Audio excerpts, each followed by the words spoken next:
So in Westbrook, Maine, people saw an enormous ice disk in January 2019. This disk was like a wintry carousel. It was spinning away in the Penobscot River.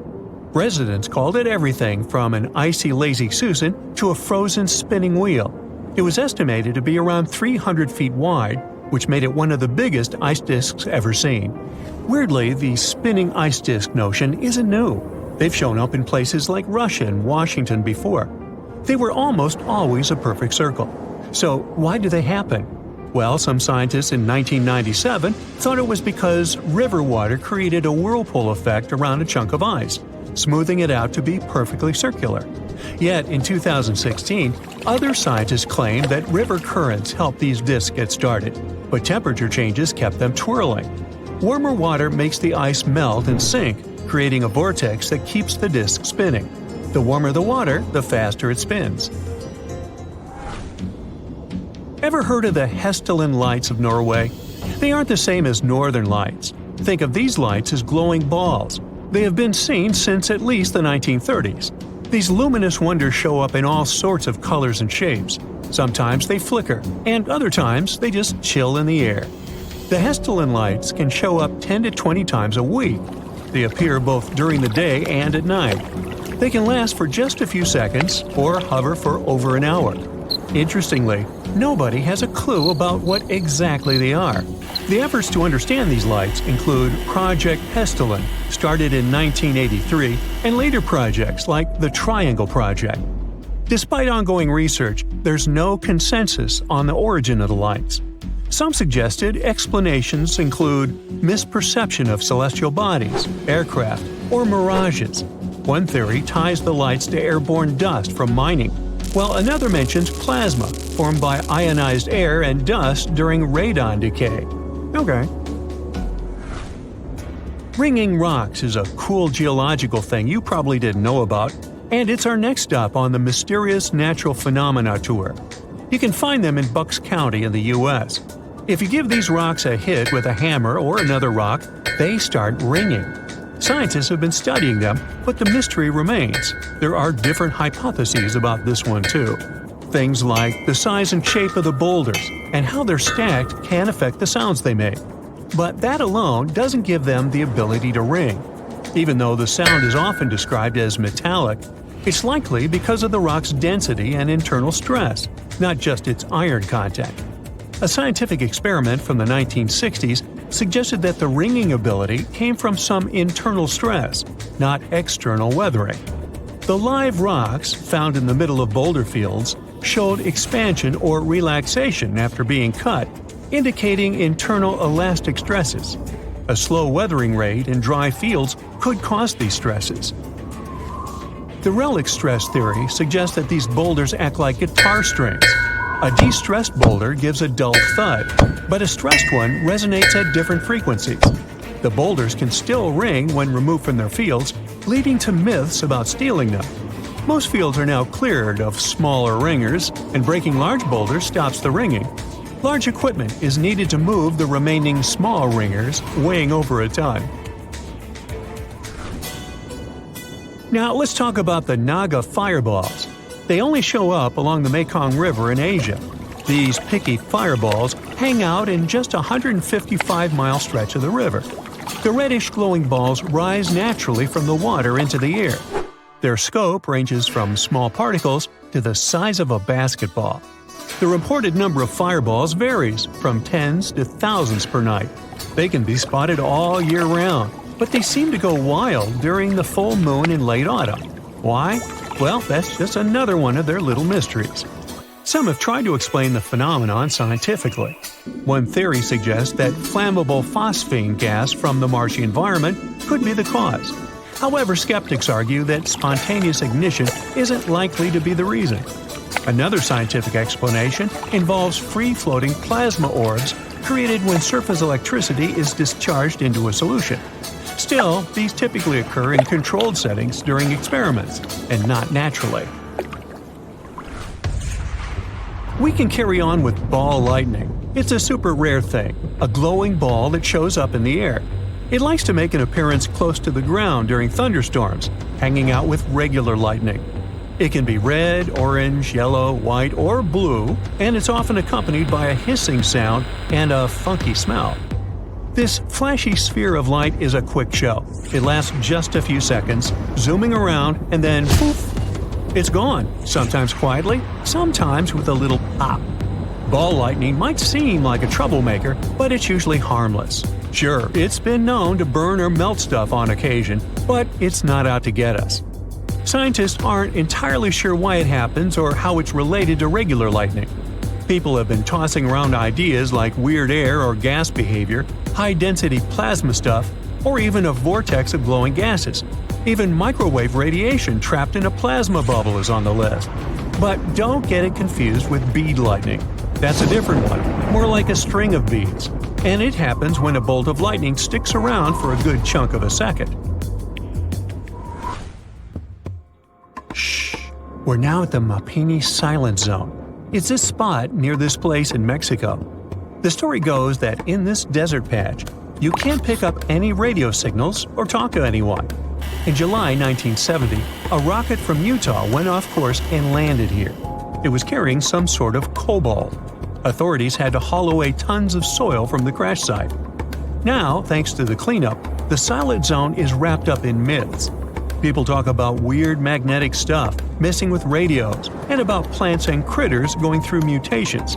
Well, locals go with it, boosting tourism in the region. Alright, we can now talk a bit about the sun. Well, it's not just a big ball of fire. It's got an outer layer called the corona. Think of it as an invisible sun jacket made of gases. You usually can't see it because the sun is super bright. But there's a trick. During a total solar eclipse, when the moon slides between us and the sun, the corona shows up, all glowing and white. The corona is scorching hot, even hotter than the sun's surface, which is kinda weird. Scientists are on a mission to crack this heat mystery. They found something called heat bombs shooting from the sun into the corona, exploding and warming things up even more. But that might be just one piece of the puzzle. You see, the sun's surface is like a playground covered in magnetic fields. These magnetic fields create cool shapes on the sun, like loops and streamers. Special telescopes help us see these cool patterns up close. The corona stretches way out into space, and from there, it sends out the solar wind that moves through our solar system. Its particles are so speedy that they escape the sun's gravity. So, there's this cool spot called Kuala Sangalore Beach that you can only check out when the tide is low. The timing changes every day, and you can't get there when the tide is high. Most of the time, it's hiding under the sea, not even on the map. But when the tide's just right, bam, it pops up. Kind of like Malaysia's own version of Salar de Uyuni. People call it the mirror of the sky, because when it's not underwater, it turns into a giant reflection of the sky. An awesome spot for cool Instapics. Besides being a sweet travel spot, it's also home to a bunch of marine life, like sea and baby clams that live all over the sandy shores. Now, have you ever seen cricket balls that are 3 billion years old? Klerksdorp spheres were found in deposits of the mineral pyrophyllite in South Africa and rock the science world. They do look like tiny ancient cricket balls with seams-like lines around the middle. Back in the 1980s, some folks claimed these spheres had been made by an advanced pre-flood civilization we know nothing about. One museum curator shared stories about how they rotated on their own in a display case. There was also a TV show that invited a psychic who declared the spheres were pieces of an ancient spaceship. But according to geologists, these spheres are actually pretty common concretions or spherical objects formed by different minerals than the surrounding rock.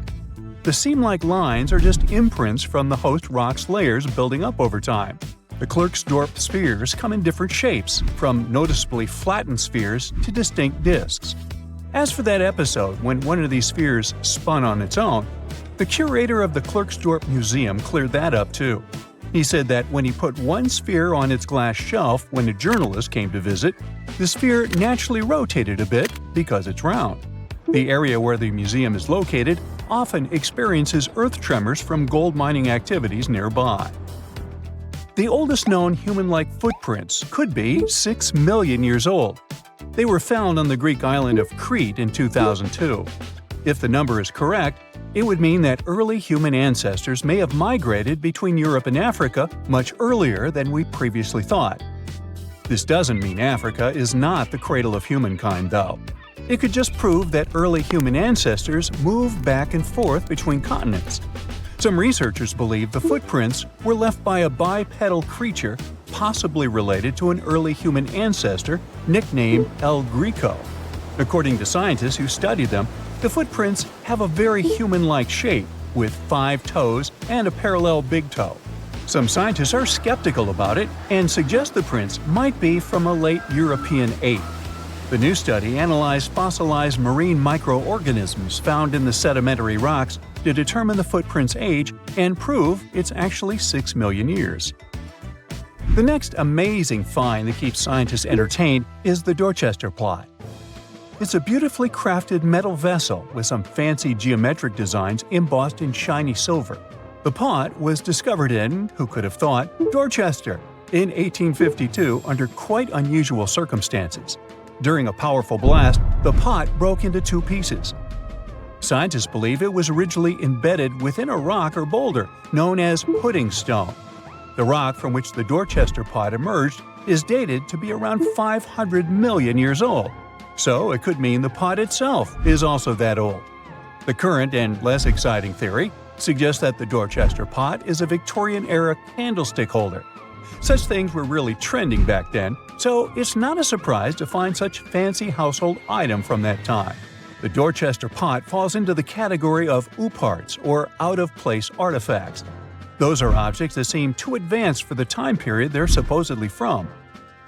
If we accept that the pot is 500 million years old, then whoever made it was way ahead of their times in terms of crafts and tech. One extra mystery is that the pot has an engraving of a plant that most likely disappeared from Earth over 100,000 years ago. Sounds like good proof the pot is really extra old. Now, it looks like the oldest map in Europe is a stone from 4,000 years ago.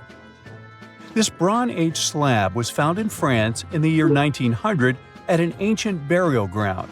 The carvings on the slab show in 3 dimensions the River Odey network with a fantastic accuracy of around 80% over an 18-mile stretch. There are other stone-carved maps around the world, but this one is unique because it shows a specific area to scale. Looks like the slab's carvings don't just map rivers and hills, but also settlements, barrow sites, and field systems. Archaeologists say the slab wasn't used for navigation, but rather to symbolize power. The detailed markings on the slab might have served to illustrate the domain of a local ruler, possibly a prince or king, to show their control over the territory. When the ruler lost power, the slab was likely repurposed as part of a burial vault. The unique artifact was stored in the cellar of a museum. For decades, no one even noticed until several scholars read older reports about the slab and decided to check it out. They conducted a detailed analysis using 3D techniques. Their research proved that the creators of the slab had not only etched lines into the rock, but also modified its surface to reflect the topography of the landscape with high accuracy. The Salzburg cube, also known as the Wolf's Egg Iron, was discovered in the late 19th century in Austria. Now, don't let the name mislead you. It doesn't look like a cube at all. It's more like a rounded object with 2 flat sides. Down the middle, there's a groove, and the surface is covered with pits and craters. This unique appearance is the reason why many people think it might be something out of this world. Workers accidentally found this artifact when they blew apart a piece of coal. The coal seam it came from is thought to be over 60 million years old. The Salzburg cube moved between museums, mysteriously vanished in the early 20th century, and then showed up again. A professor from Bonn University suggested it might be from a meteor, but they found no evidence of elements that you'd normally see in meteorites, like cobalt or nickel. Then researchers thought it must be a human-made object, possibly a Victorian-era candlestick holder. No one knows the true story of the cube or its current location. Yep, it disappeared again. Have you heard about the Meister print? It's a fossilized sandal print discovered in 1968, and it has sparked a lot of intrigue. There's a trilobite inside the print, which supposedly went extinct around 500 million years before humans even existed. But many historians think this age is an exaggeration. When Meister found the fossil, it was authenticated. But the scientist who did it didn't confirm it was a human sandal print. He only agreed there was a trilobite there. When another scientist visited the site, he found a 6-inch impression he believed was from a child's moccasin. But the footwear seemed to be new. So, could it be evidence of time travel? Proof that humans existed millions of years earlier than we thought? Or a sign that someone else visited early Earth? Or is it just a rock formation that looks like a sandal print? We still don't have the answers. Back in June 1936, a couple was walking along Red Creek in London, Texas. London, Texas? Yeah, when they stumbled upon something unusual. It was a piece of wood sticking out of what seemed to be an ancient rock formation. About 10 years later, their curious son decided to crack open the rock to see what was inside. And he saw a hammer, which looked surprisingly modern. Then, one unique finds enthusiast decided that the rock encasing the hammer was from the Cretaceous period. This would mean that someone dropped a 19th century hammer while dinosaurs like Triceratops were still roaming the Earth. So, if this hammer was truly from the Cretaceous period, then the whole evolutionary theory would be wrong. And if the hammer was modern, it would mean the Cretaceous rock formation it came from was much younger than we thought. But the real answer was much simpler. The hammer was indeed modern, and geological processes had encased it in rock. Minerals can harden around an object in a relatively short time. So the hammer was probably dropped by a miner a century or so ago, and the rock formed around it afterward. And no, it wasn't a Victorian-era candlestick holder either. Surprise! There's more than 7 continents on our planet. Argoland, a hidden continent, may help us understand how our planet will look in the future. To find out how it hid from us and what secrets it holds, well, you'll just have to keep watching. Ready for a mystery? Scientists have been looking for a piece of land that's been missing for over 100 million years. Not exactly newsworthy, since people search for information about our planet's history all the time. You'd think it was probably this minuscule island somewhere in the middle of an ocean. Well, you'd be wrong, because this continent used to be as big as the entire U.S. territory. For a long time, geologists have been wondering whether a massive chunk of contemporary Australia vanished into thin air. Some believed it was simply hiding somewhere on the ocean floor. But thanks to some Dutch specialists and 7 years of investigating, we now know there are bits and pieces of this lost land mixed underneath the lush jungles of Southeast Asia. The continents we see in our geography manuals these days are like scattered pieces of a puzzle. There's even a nice experiment you can conduct to see for yourself. Find a world map online and print it out. Cut out all of the continents and play around with them for a while. You'll see they all fit together. Probably the most striking thing you'll see is how South America perfectly fits near Africa. If you close up the oceans that were formed in the last 200 million years, the continents look like they form a giant letter C. And that C is what scientists call the supercontinent Pangaea. It was swimming in an ocean called Panthalassa, and the inner portion of that letter C had a smaller stretch of water called the Tethys Ocean. It is in this small ocean where things get interesting. Back in the Jurassic period, this vanished continent, which scientists started calling Argoland, vanished and left a hole in Australia, now known as the Argo-Abyssal Plain. Geologists initially believed this was all due to a process called subduction. It's when one piece of the Earth's crust dives under another and recycles it into the planet's mantle. Usually, specialists track this continental vanishing through off-scraping. That's how they figured out, for instance, that India bumped into Asia and gave us the majestic Himalayan mountains. But for Argoland, things were a bit more complicated. Bits and pieces were popping up in places like Myanmar and Indonesia, but they behaved like these time-traveling relics, looking way older than when Argoland supposedly separated from Australia. It immediately raised the question: if one continent can behave so weirdly, How many others are out there doing the same? Thankfully, scientists have now put together the entire timeline of Argoland and figured out its mystery. It didn't sink or get swallowed up. It simply transformed into an archipelago, breaking into smaller pieces, called microcontinents, and floating away from Australia. These mini-continents then took a little journey before settling down in Southeast Asian jungles. This discovery fits right into the whole Pangea puzzle. It helps us better understand how continents break up and make up, all in one discovery, revealing secrets of biodiversity and climate back from in the day.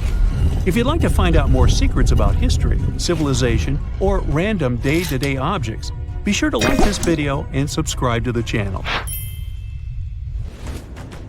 Like, for instance, the mystery behind this invisible species line in Indonesia.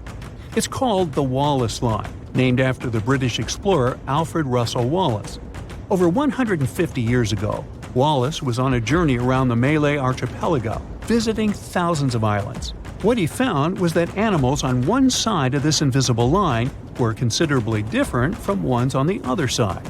This invisible line is like a wall between marsupials and tigers, for instance, or honey-eaters and trogons. But now we know that around 35 million years ago, Australia broke up with Antarctica and collided with Asia, and this continental love triangle triggered significant changes. It didn't just change the way the land looked, it also messed with the species of animals on each side of the Wallace Line. In more recent times, a bunch of specialists published a study saying this collision and climate chaos made Asian species comfy living in the Malay archipelago. Meanwhile, the Aussie animals weren't as happy with the new environment. It was too hot and wet for some, and others just couldn't handle the tropical island lifestyle. The discovery of this continental shift towards Asia might also explain a recent finding of a human species that didn't seem to make any sense either. You see, in this hidden cave in the Philippines, archaeologists stumbled upon a new human ancestor. It seems that about 50,000 years ago, on the island of Luzon, there was this ancient human-like species. The lead researcher believed this finding was crucial for understanding human evolution in Asia, and it named this new species after the island, Homo luzonensis. Now, here's where it gets a bit confusing. The bones found by archaeologists had one small problem. They had a weird mix of traits that hadn't been seen together in any other hominid species. Smaller teeth, similar to ours, yet hands and feet that were more like our ancient humanoid ancestors.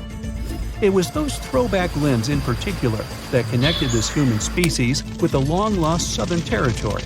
That's because they have this primitive look, like these hard-to-pronounce guys, for instance. Only these two species are separated by 2 to 3 million years of time in evolution. Many have wondered, is Homo luzonensis really a new species? Not everyone is convinced. But it may also explain why living creatures are also affected by the constant shifting of the land underneath us. Now, just because they haven't changed much during our lifetime, it doesn't mean our continents will look like this forever. They evolved from this large megacontinent, and they'll most likely end up in a similar position in the future. On that note, a geologist from a European university tried to predict the future of Earth's supercontinents. As a starting point, he used an earthquake that occurred in Portugal back in 1755, when tectonic plates behaved a bit differently than they should have. After years of research, he came up with a theory in 2016.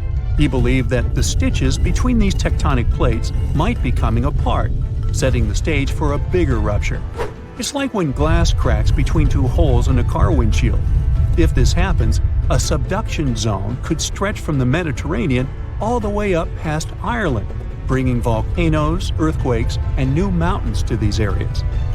If all goes according to this plan, the Atlantic Ocean will disappear, and so will the Pacific, turning into one large stretch of water. Instead of the 7 continents we know today, we'll get a new supercontinent, which he called Arica, because it would have Australia and the Americas at its heart. Now, it's not the only possible scenario, though. Novo Pangea might be another, and it's easy to foresee. The Atlantic stays open and the Pacific closes. Then there's Amasia. For this one, you'd have to imagine the Arctic Ocean closing and the Atlantic and Pacific staying open. Everything shifts to the north around the North Pole except Antarctica. One final scenario would be called Pangea Ultima. Slow down the spreading in the Atlantic, and a new subduction plate pops up on the America's east coast. Well, either way, if all the continents collide in the future once more, some say it won't be fun to experience. It's believed that in around 250 million years, we'll feel like we're being trapped in a sweltering, soggy plastic bag. Weirdly, that bag will be the best place to live on Earth, the coastal areas. As for the inland spots, they'll be sizzling, like a desert on fire. Many of the species of animals we know today might not make it. As for us humans, we'll need to be creative if we want to withstand the heat. We should be thankful, though. These digital models are still great because we can use them to test all sorts of interesting ideas. For example, how these supercontinents would mess with tides. Taking future space travels into consideration, these models can help us understand the climates of exoplanets too. Those are located outside our solar system. Now, if you could get into a time machine and travel back to 1969, you'd see something spectacular. What you're looking at isn't some random desert. It's one of the most powerful waterfalls, completely dry. In the summer and fall of 1969, the American side of Niagara Falls stayed without water. It lasted 6 months. Researchers wanted to study the rock face of the falls. They were afraid it was going to become too unstable because of erosion. Erosion is the process when natural forces, such as water and wind, wear away earthen materials. For example, if you see glacial ice become muddy, it means erosion is happening. 3 waterfalls that cross the international border between Canada and the United States together make something we know as the magnificent Niagara Falls. The 3 waterfalls are the Horseshoe Falls, the American Falls, and the Bridal Veil Falls, in order from largest to smallest. The American Falls are fully on the American side, while the Horseshoe Falls are primarily on the Canadian side, divided by Goat Island. The Bridal Veil Falls, the smallest of them all, are on the American side but separated from the others by Luna Island. Don't America and Canada have a cool natural border?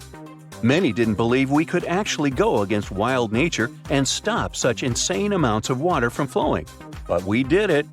It took a 600-foot dam across the enormous Niagara River to really shut down these astonishing falls. This means they had to divert 60,000 gallons of water every second so that the remaining flow traveled over the biggest Horseshoe Falls, the ones that are completely on the Canadian side of the border.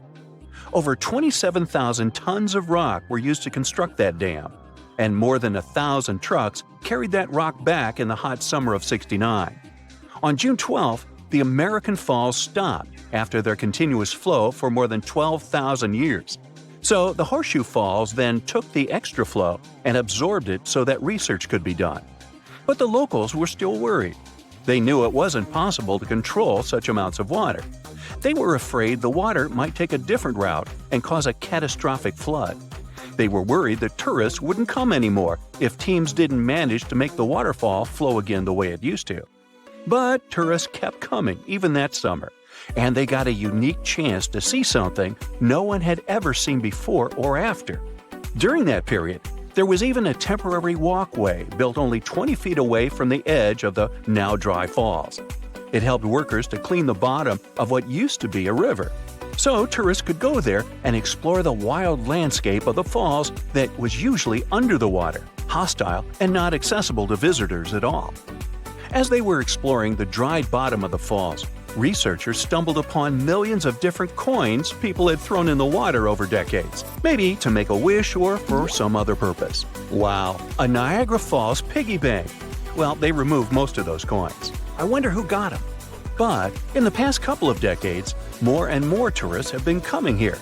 Imagine all the things they could find now. More coins, of course, but also lost cameras, errant drones, cell phones, and other things careless visitors could accidentally drop in the waterfalls. The idea of removing all the water and turning Niagara Falls into a desert proved to be possible, but it may need to be done again. In 2020, the media reported that 2 pedestrian bridges in Niagara Falls needed to be either replaced or repaired. No wonder, since they're almost 120 years old. These bridges are located above the rapids. Experts discuss whether they should divert the water once again or not. People talk about Niagara Falls a lot, and some believe they're among the tallest waterfalls in the world. But the truth is, they're not.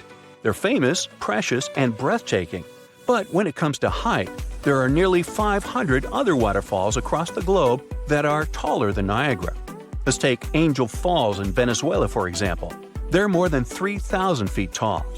But what makes Niagara Falls so special, among other waterfalls, is the amount of water that flows over them. Very high waterfalls don't usually have great amounts of water. The combination of all those huge amounts of water and the height is what makes Niagara Falls so breathtaking. Also, they might be some of the fastest moving waterfalls on our planet. The Niagara River appeared after the last ice age, together with the whole Great Lakes basin. The Niagara River is part of it. 18,000 years ago, I wasn't around then, this awesome waterfall didn't exist. Ice sheets covered the area of southern Ontario. They were 1 to 2 miles thick. As the ice sheets were moving southward, they created the basin of the Great Lakes. Then they melted, releasing enormous amounts of water into the basins. Generally, the water we drink is fossil water. Only 1% of it renews through the year, with the remaining 99% coming from ice sheets. The Niagara Peninsula hasn't been beneath the ice for nearly 12,500 years. As the ice melted, the resulting water started to flow down through what later turned into Niagara River, Lake Erie, and Lake Ontario. It took a lot of time, but the water eventually eroded cliffs and formed these spectacular falls. Now, you might have noticed that the Niagara River is amazingly green. This specific color tells us how powerful the water is when it comes to erosion. Every minute, Niagara Falls spews over 60 tons of dissolved minerals. All that, together with dissolved salt and finely ground rock, makes the color so magnificent. People who live in the United States and Canada, or more precisely, over 1 million people who have access to the area, use the waters of Niagara River for different purposes. For example, fishing, getting drinking water, doing recreational activities, including swimming, boating, and birdwatching, producing hydroelectric power, and so much more. Now, the first hydroelectric generating station in the world was built at the end of the 19th century, and it was right next to the falls. Pretty soon it started paying off because people were getting electricity from it. But this electricity could travel only 300 feet, so something needed to be improved there. Nikola Tesla was the one who took up the challenge and made the necessary changes. He discovered that electricity could travel long distances if an alternating current was used. Today, several Niagara Falls power plants provide over 2 million kilowatts of power. Okay, I'll tell you another interesting thing. 1969 wasn't the only time when Niagara Falls stopped. Back in 1848, the water didn't flow over the falls for up to 40 hours. Now, the falls were already very popular among tourists and a useful source of energy for local people, so no wonder they freaked out. Nature was to blame this time. Ice blocked the source of the Niagara River. An American farmer was the first one to notice it. It was March 29th, and he went for a walk right before midnight. Soon, he realized he couldn't hear the powerful roar of the falls. He quickly went to the edge of the river and stood there in shock. There was hardly any water. Factories and mills had to shut down because they depended on that water. Turtles were just wandering around. Fish didn't survive. Some people took a walk on the river bottom, taking little things they could find there as souvenirs. But 2 days later, on March 31st, people heard a distant rumbling coming from upriver. It was getting nearer and louder until a wall of water appeared in front of their eyes. And one of the world's greatest attractions that millions of tourists visit every year was back in business again. Magnificent and, in the end, invincible. As it should be. The most exciting accidental discovery I've made in my life was a $10 bill in my old winter jacket. Some folks are luckier, though, as they find underground cities from centuries ago or make inventions that turn them into millionaires. Velcro was invented after a routine walk in the woods. Kellogg's Corn Flakes were inspired by a chipped tooth, and Play-Doh saved a business empire from falling by chance. Back in 1998, electrical engineer John Williams found something that looked like an electrical plug sticking out of the ground. He started digging and noticed that it was stuck in a small rock. He found it in a rural location in North America, far from civilization, industrial complexes, airports, factories, and electronic plants. This piece of electronics embedded into a solid granite stone got the nickname Enigmalith and a price tag of $500,000.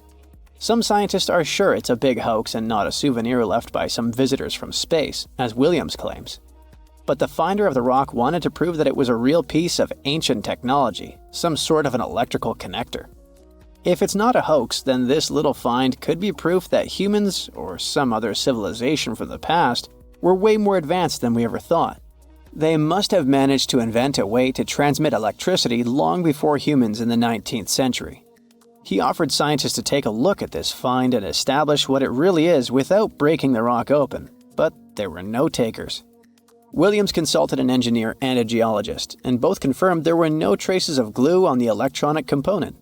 It hasn't been welded either, so it must be as old as the rock, which is around 100,000 years old, according to geological analysis. Dr. John Kellogg had a philosophy of biological living with regular exercise, massage, plenty of water, zero bad habits, caffeine, and no meat. At the end of the 19th century, he looked over a health institute in Michigan. He once whipped up a mix of flour, oats, and cornmeal. He thought that by baking whole grains at high temps, they'd be easier on the stomach and healthier overall. He baked the mix twice and first made cookies, but a patient chipped a tooth on that version. Then he decided to break it into small pieces. It's hard to pinpoint exactly how Kellogg cornflakes came to be, with so many versions of the story floating around. Kellogg's wife, Ella, and his brother Will both claimed they played a role in creating the flakes, along with several other family members and sanitarium staff. The company lore says that it all went down one night in 1898, when some wheat-based cereal dough was left out too long, fermenting in the process. When rolled out thin, the slightly moldy dough turned into these perfect large thin flakes that got all crispy and yummy in the oven. Over the next few years, Will Kellogg kept tweaking the recipe and realized that corn, not wheat, made even crunchier, tastier flakes. His brand, Kellogg's Corn Flakes, has grown into a multi-billion-dollar company. Swiss engineer George de Mestral once went for a walk with his dog and came back with a concept that would later go to space. Once they got back from the woods, de Mestral noticed that his pants and his dog's fur were covered in the tiny barbs of the cocklebur plant.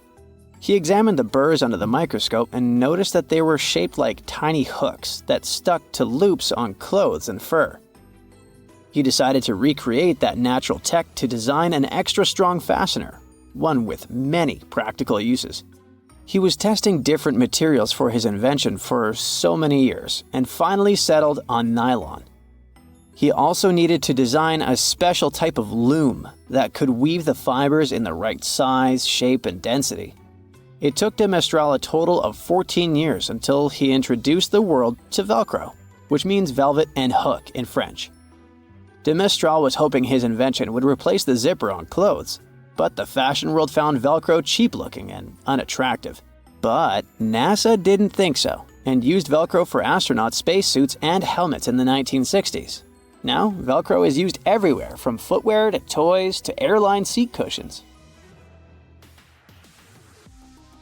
Before the middle of the 20th century, most homes were heated with coal. It left soot throughout the house, which was especially visible on wallpapers.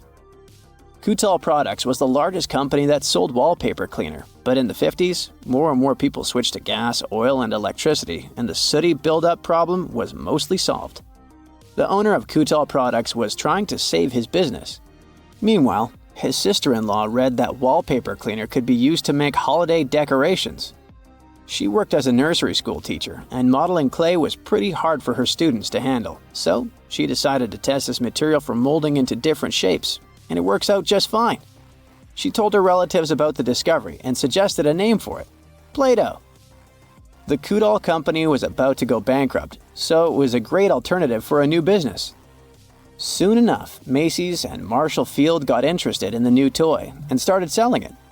Play-Doh was originally only in one color, white, but soon expanded to red, blue, and yellow. They also made several changes to the original recipe, but the mixture is still mostly the same as when it was used to clean wallpapers. An urban legend says that if you take all the Play-Doh compound ever made and put it through their Fun Factory playset, you'll get a snake that will wrap around the planet 300 times. A man in Turkey was renovating his home when he knocked down a wall in his basement with a sledgehammer. He found a tunnel behind the wall that led to an ancient underground city. The tunnel led to more tunnels and then halls and chambers. It turned out to be a whole underground complex with 18 stories and without a single inhabitant, abandoned a long time ago. It was the city of Derinkuyu, built thousands of years ago, a home for up to 20,000 people. Whoever built it had great skill, and it's rather easy to build tunnels out of the soft rock, but cave-ins are a big risk. None of the floors at Derinkuyu have ever collapsed. The city had a complex ventilation system with over 15,000 shafts. The upper levels had the best ventilation and were used for living and sleeping quarters. The lower levels were mainly used for storage, but they also had a dungeon. In between, there were room for domestic animals, a school, a convent, and small churches. John Martin, a forestry professor, was out exploring a forest in Wisconsin one night. He was shining a UV flashlight up into the canopy to spot lichens, fungi, plants, and frogs that glow under the UV light. Then, suddenly, he heard a flying squirrel chirping at a bird feeder, pointed the flashlight at it, and saw it light up pink. The professor told his colleagues about it, and they decided to investigate further. They checked out some flying squirrel skins at museums to see if this pink glow is a common thing among them. It turns out that almost all of the flying squirrel specimens they looked at had the same pink fluorescence. Non-flying squirrels didn't glow at all. Other animals with fluorescence, like puffins and chameleons, glow blue under UV light. The only other mammals with fluorescent fur are around 20 species of opossum. They live in different ecosystems and have different diets. The only thing they have in common with flying squirrels is that they're all active at night. And regular squirrels prefer sunlight. There's enough ultraviolet light in low-light conditions, and nocturnal animals need UV vision. So the pink glow might have to do with nighttime perception and navigation, especially in cold and snowy conditions. Or it could be a way for male flying squirrels to attract prospective mates. It could be a sort of mimicry. There are entire communities of unusual tiny organisms that live in lagoons in Patagonia, and they are some of the first forms of life ever. No one had known about them until two scientists, Brian and Maria, went to explore certain areas in Patagonia. Now, Patagonia occupies nearly half of Argentina, and few people live there. Only some farmers and sheep ranchers that mostly stay near rivers and grow things such as apples, pears, and alfalfa. A long time ago, it was a wild and distant place where Indian tribes lived. But this time, we're going to follow the tracks of life forms that appeared long before humans and look closer at these interesting microorganisms Brian and Maria found. Those two had to drive for 9 hours on some rough roads to reach their destination. They stayed in a small village. Only 35 people live there. These people depend on just one spring because it almost never rains there. On the last night in the village, Brian realized that satellite images he had taken had shown a set of lagoons that were only 10 miles away. The next day, the small team jumped into a car and went up the road as far as they could until it became too difficult to drive. They continued hiking the rest of the way. It was hard because they had to carry water to deal with the intense sunlight. In some spots, they ended up sinking up to their knees in a slush made of salt. Up there were 12 lagoons with perfectly clear waters. The place itself didn't offer much except for very acidic and salty water and intense direct sunlight. But it was kind of like traveling back in time, because those conditions were like what Earth looked like many, many years ago. When Brian examined the lagoons, he was surprised to see many unusual microorganisms there. We call them stromatolites, and they're so small we can't even see them without a microscope. But they get together and form large communities. In the past, many unusual species lived this way. For example, cyanobacteria. They were important back in their time because they produced oxygen. Earth, in its initial stages, didn't have much of this gas in its atmosphere. The first stromatolites might have been formed by diverse types of bacteria that didn't necessarily produce any oxygen, but were just living their peaceful life there. They formed layers, piling on top of one another, so that at least some of them could get a bit of sunlight. They used sand and sticky liquids to stay close together. Brian was also incredibly surprised because those were the biggest living stromatolites he had ever seen. Living stromatolites usually grow to be over 3.3 feet high, but the newly found ones were 15 feet wide and a few feet tall, which is giant compared to those living in other places. And fossilized ones were even larger. A long time ago, they could grow bigger than today because there weren't many other species that could eat or harm them. Also, there are many other organisms today that can grow faster and more massive than them and take up their space. That's why stromatolites can only survive in rare places where hardly anything else can live, like in these very salty lagoons located high above sea level in Punta de Atacama. The stromatolites found there are the most famous ones because they might be some of the best examples of the earliest life on our planet. But they're not actually the first form of life on Earth. The oldest of their fossils are 3.5 billion years old, while some other evidence we have tells us that life on our planet appeared around 4.1 billion years ago. Maybe some stromatolites lived back then as well. But Earth has changed a lot since then, and the places where they might have lived haven't survived. Now, all this may not seem like a lot at first glance, because no one has found an exotic and weird beast our world has never seen. But these are notable examples of what searching for life somewhere else in the universe might look like. Scientists who are interested in studying Mars often come to this place, since it might be similar to what the red planet looked like an exceptionally long time ago. If there were fossils hidden in the ancient rocks on Mars, they might look like these stromatolites. Another faraway land has revealed some of its secrets. It's Antarctica, with an ancient lost world found under its ice. Antarctica hasn't always been this frosty, isolated land of snow and ice sheets. Once it used to be part of the Gondwana supercontinent, together with what is now South America, Africa, Australia, the Arabian Peninsula, and the Indian subcontinent. But at some point, it split off and went to build a life on its own. It formed as other landmasses started to move away, which created its coastline. But Antarctica was different in many other ways back then too. It used to be a land covered in magnificent forests and rivers full of life. Scientists use radar and satellites to explore a mysterious world hidden under the ice there. This ancient land, which is close to the Indian Ocean, is as big as the U.S. state of Maryland or Belgium. It's more than 14 million years old. Some studies say that this area formed over 34 million years ago, which was way before Antarctica got into its deep freeze. At first, temperatures there were higher, possibly like the weather in Patagonia or the cold, temperate rainforests of Tasmania, New Zealand, or maybe even more tropical than that. But as the climate became cooler, small glaciers started forming on hills close to the rivers. Valleys sunk deeper because of all that ice covering them. And then, temperatures dropped even lower, and a giant layer of ice covered the entire continent, hiding those old glaciers. Rivers shaped this lost world a long time ago, way before it ended up covered in ice that's almost 2 miles thick in some spots. Scientific studies of this area showed that those landscapes had been full of highlands and mountains. The ice that formed over Antarctica made the whole area very cold, so the landscape couldn't erode anymore. This means everything has remained basically the same and untouched under the ice for millions and millions of years. What's interesting is that we know less about this land hidden under the ice than about the surface of Mars. One way to explore it would be to drill through these ice sheets to check for samples of sediments below.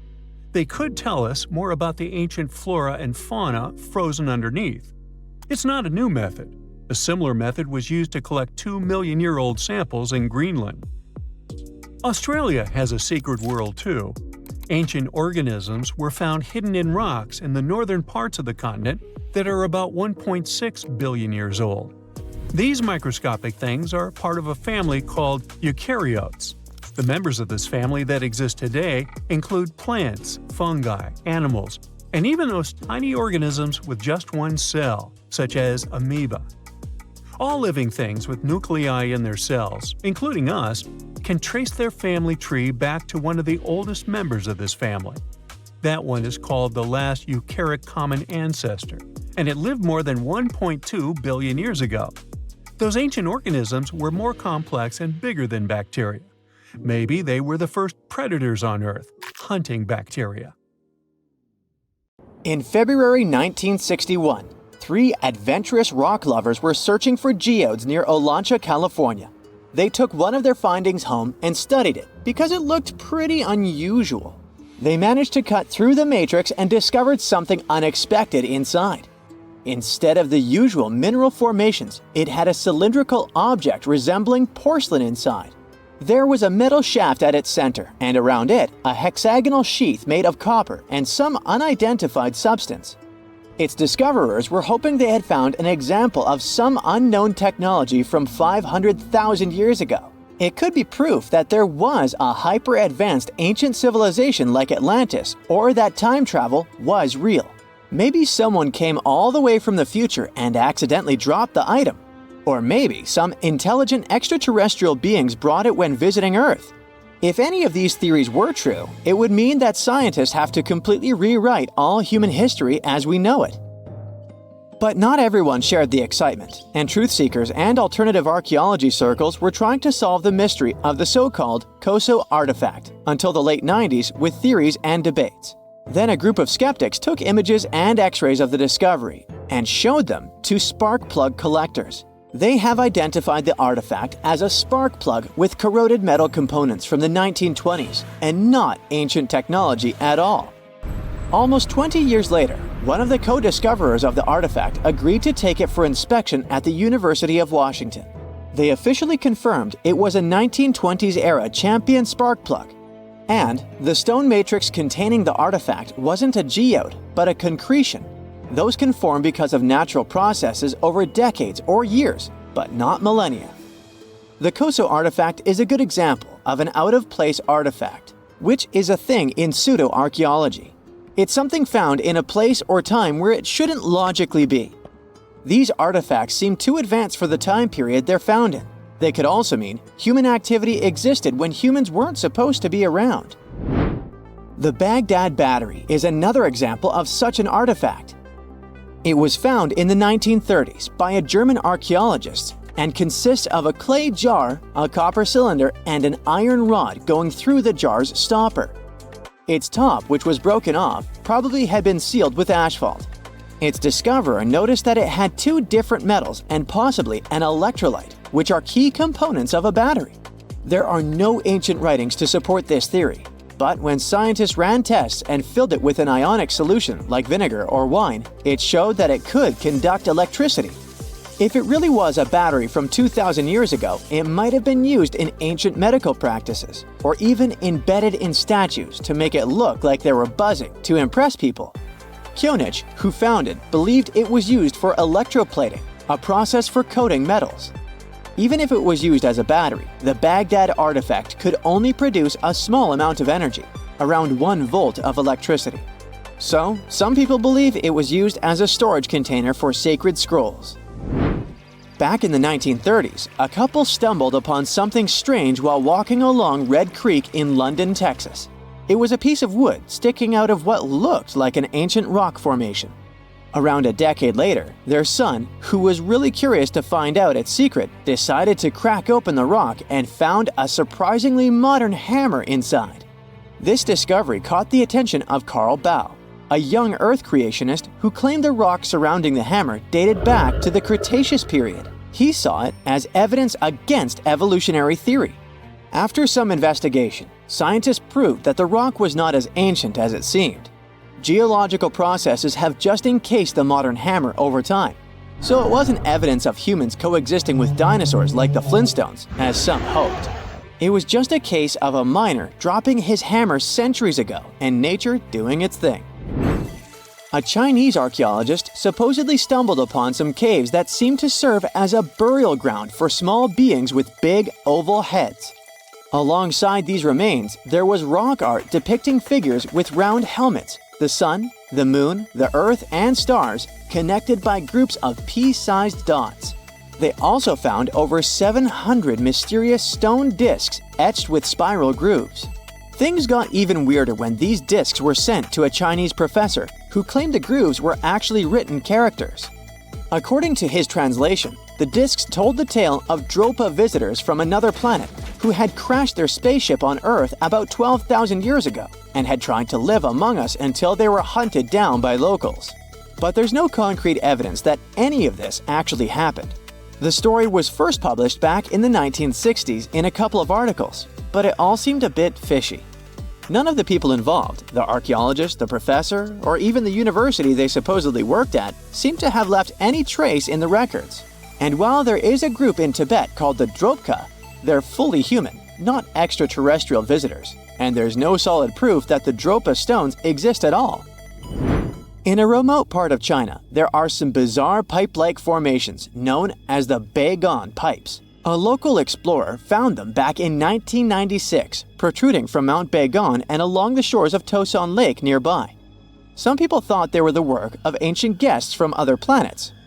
When samples of the pipe material were tested, they contained mostly common minerals, but there was a mysterious 8% of unknown stuff. Special testing revealed that these pipes had been there before humans. Chinese geologists later visited the site and suggested that these pipes were formed naturally over time. It could be sediment piling up in the fissures in the earth, or even fossilized tree roots from the area's lush past, but it's not certain. There's a mysterious terracotta head in Mexico with a hard-to-pronounce name, discovered back in the 1930s during a burial excavation. This head looked a lot like fancy Roman statues, so it wasn't clear what it was doing in Mexico. For some reason, the discoverer kept it secret for several decades. The head was found in a pyramid with 3 floors about 40 miles from Mexico City, alongside gold, copper, and pottery. Some argue that if this head really is many centuries old, it could mean the Romans or some other civilization had made it to Mesoamerica before Columbus did. There are also drift voyage theories mentioning a shipwreck after which some artifacts and survivors made it ashore. Some suggest that this figurine head was a little souvenir brought over by the Vikings. But there's no solid archaeological proof of the Vikings meeting the folks in Mesoamerica. There are some artifacts floating around, but none of them have been stamped as undeniable evidence of pre-Columbian contact. So the mystery of how this head ended up where it did remains unsolved. While digging a trench along a river in Romania, workers found a wedge, which is now famous as the aluminum wedge of Ajud, or the object of Ajud. Right next to it, there were some mastodon bones. Those distant relatives of elephants lived 11,000 years ago, so the wedge is probably of the same age. The cool part is that it's made of aluminum, a metal not even discovered until the 1800s. This material requires serious heat to produce. The wedge is also covered in a thick layer of oxide that's been sitting there for hundreds of years. Some folks believe this wedge must have crash-landed here on a spacecraft from some other planet. Some scientists think it's all a hoax, and others suppose it might be a human-made object with an unknown purpose. Remember the Neanderthals? Our superstar humanoid cousins of the Pleistocene era in all their wide-nosed and slope-foreheaded glory? They roamed through Europe and Asia for over 350,000 years before they vanished. This was around the same time our ancestors, the Homo sapiens, decided to take a vacation from Africa and explore the world. We may never know what truly happened to the Neanderthals and why they didn't make it to the present times, but thanks to some hefty archaeological digging and impressive fossil finds, we now know a bit more about them. One theory for their disappearance is that the climate wasn't suitable for them anymore. Supporters of this idea think Mother Nature turned on the Neanderthals and sent them packing. Unfortunately, if we look at Neanderthal archaeological sites in Italy, for example, there are no signs of weather catastrophes that could have wiped out this entire species. Others believe there was a bit of resource competition between Neanderthals and humans. That's why specialists also dug around several other archaeological sites where Neanderthals and sapiens might have rubbed elbows for about 3,000 years. In this case, it does seem that the Neanderthals were a bit behind with their tools. Their technology was like flip phones in the age of VR. But who knows if these two species ever crossed paths in that particular region? The evidence is still fuzzy. How they went extinct isn't the only information we're curious about when it comes to Neanderthals. Other scientists, for instance, are trying to decode some of the Neanderthal molecular barcodes to identify their specific traits, some of which you might share, believe it or not. Sure, Neanderthals as a whole species did, in fact, go extinct, but that's not to say remnants of their DNA can't be found in humans. Now, you know how things go when folks live near each other. Some genetic mixing was bound to happen. The evidence? A dash of Neanderthal DNA which was found in modern folks. Now, this is where the plot thickens. Scientists thought that since Neanderthals never lived in Africa, their DNA wouldn't be found in modern African populations.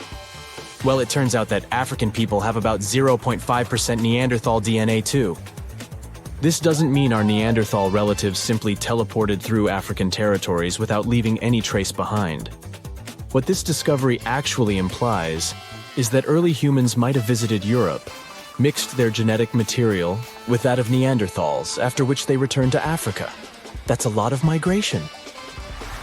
How did we stumble upon that Neanderthal DNA these days, you might wonder? Well, scientists gathered thousands of people from all around the world.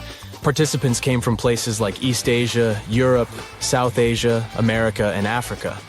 Percentages may vary, sure, but around 20% of the good old Neanderthal DNA is still found in US modern folks. Sure, the average Joe only carries about 2% of that caveman swagger. If you're from certain places or families that have a smidge more Neanderthal in their gene soup, you're looking at 3% tops. Is there anything in particular that we share with our long-gone humanoid cousins? As it turns out, our Neanderthal ancestors gifted us more than just their company for some thousands of years. They also passed down the incredible legacy of their noses. Well, you see, the Neanderthals were outfitted with some seriously high-rising sniffers. These weren't just cosmetic, they were also quite the asset in chilly climates. The icicle-dripping, teeth-chattering kind of cold where your breath could freeze before it leaves your lips. During those days, the Neanderthal noses worked as personal heaters, warming and humidifying the cold, dry air they inhaled. For that kind of extreme weather, these impressive nasal skyscrapers turned out to be quite handy.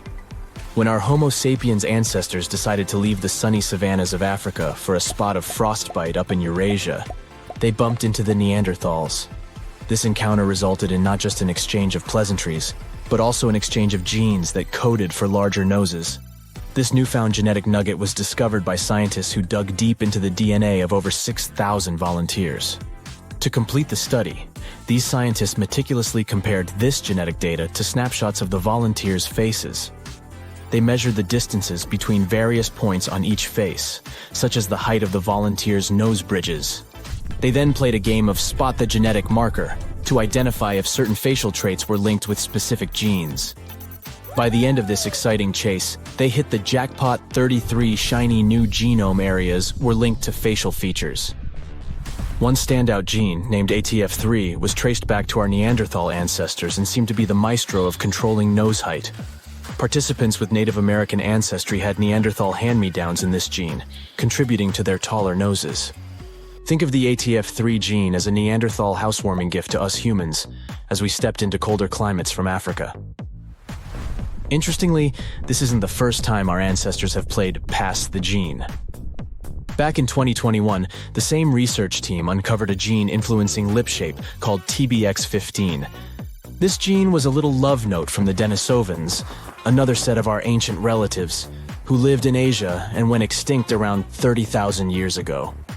Another part of the scientific community believes our Neanderthal buddies had this weird genetic feature when it came to their brains. Is that why they didn't make it? Through this theory, it was suggested that US humans might owe our brainy edge to a quirky gene mutation. This mutation gave our neocortex, that's the smarty pants part of the brain, a little population boom in the neuron department. This amazing gene of ours isn't all that different from the Neanderthal version. It's just one amino acid off. Just like ordering a coffee with one sugar instead of none. This tiny tweak is found in virtually all modern humans. Meanwhile, our extinct relatives, the Neanderthals, Denisovans, and other primate pals, all missed the mutation memo, at least according to the study. Now, let's not get ahead of ourselves. Just because we have more neurons doesn't necessarily mean we're geniuses by comparison. But these results do suggest that we might have rewired the brain in a way that gave us a cognitive leg up. Also, it's not all about this lone amino acid difference. It's just a piece of the puzzle. Scientists have previously found a whopping 96 differences between our DNA and that of Neanderthals that could have potentially affected our different outcomes as species. Studying Neanderthal DNA also gave us some insight into their relationships. In fact, we now have some solid evidence of what a Neanderthal family looked like. And surprisingly, it's not really that different from ours. For this study, researchers gathered information from a Neanderthal archaeological site located in Asia. They discovered that one particular family included a doting Neanderthal dad, his teen daughter, and a sprightly young lad who was possibly their nephew or cousin. Part of the group was also an older female relative, maybe an aunt or granny.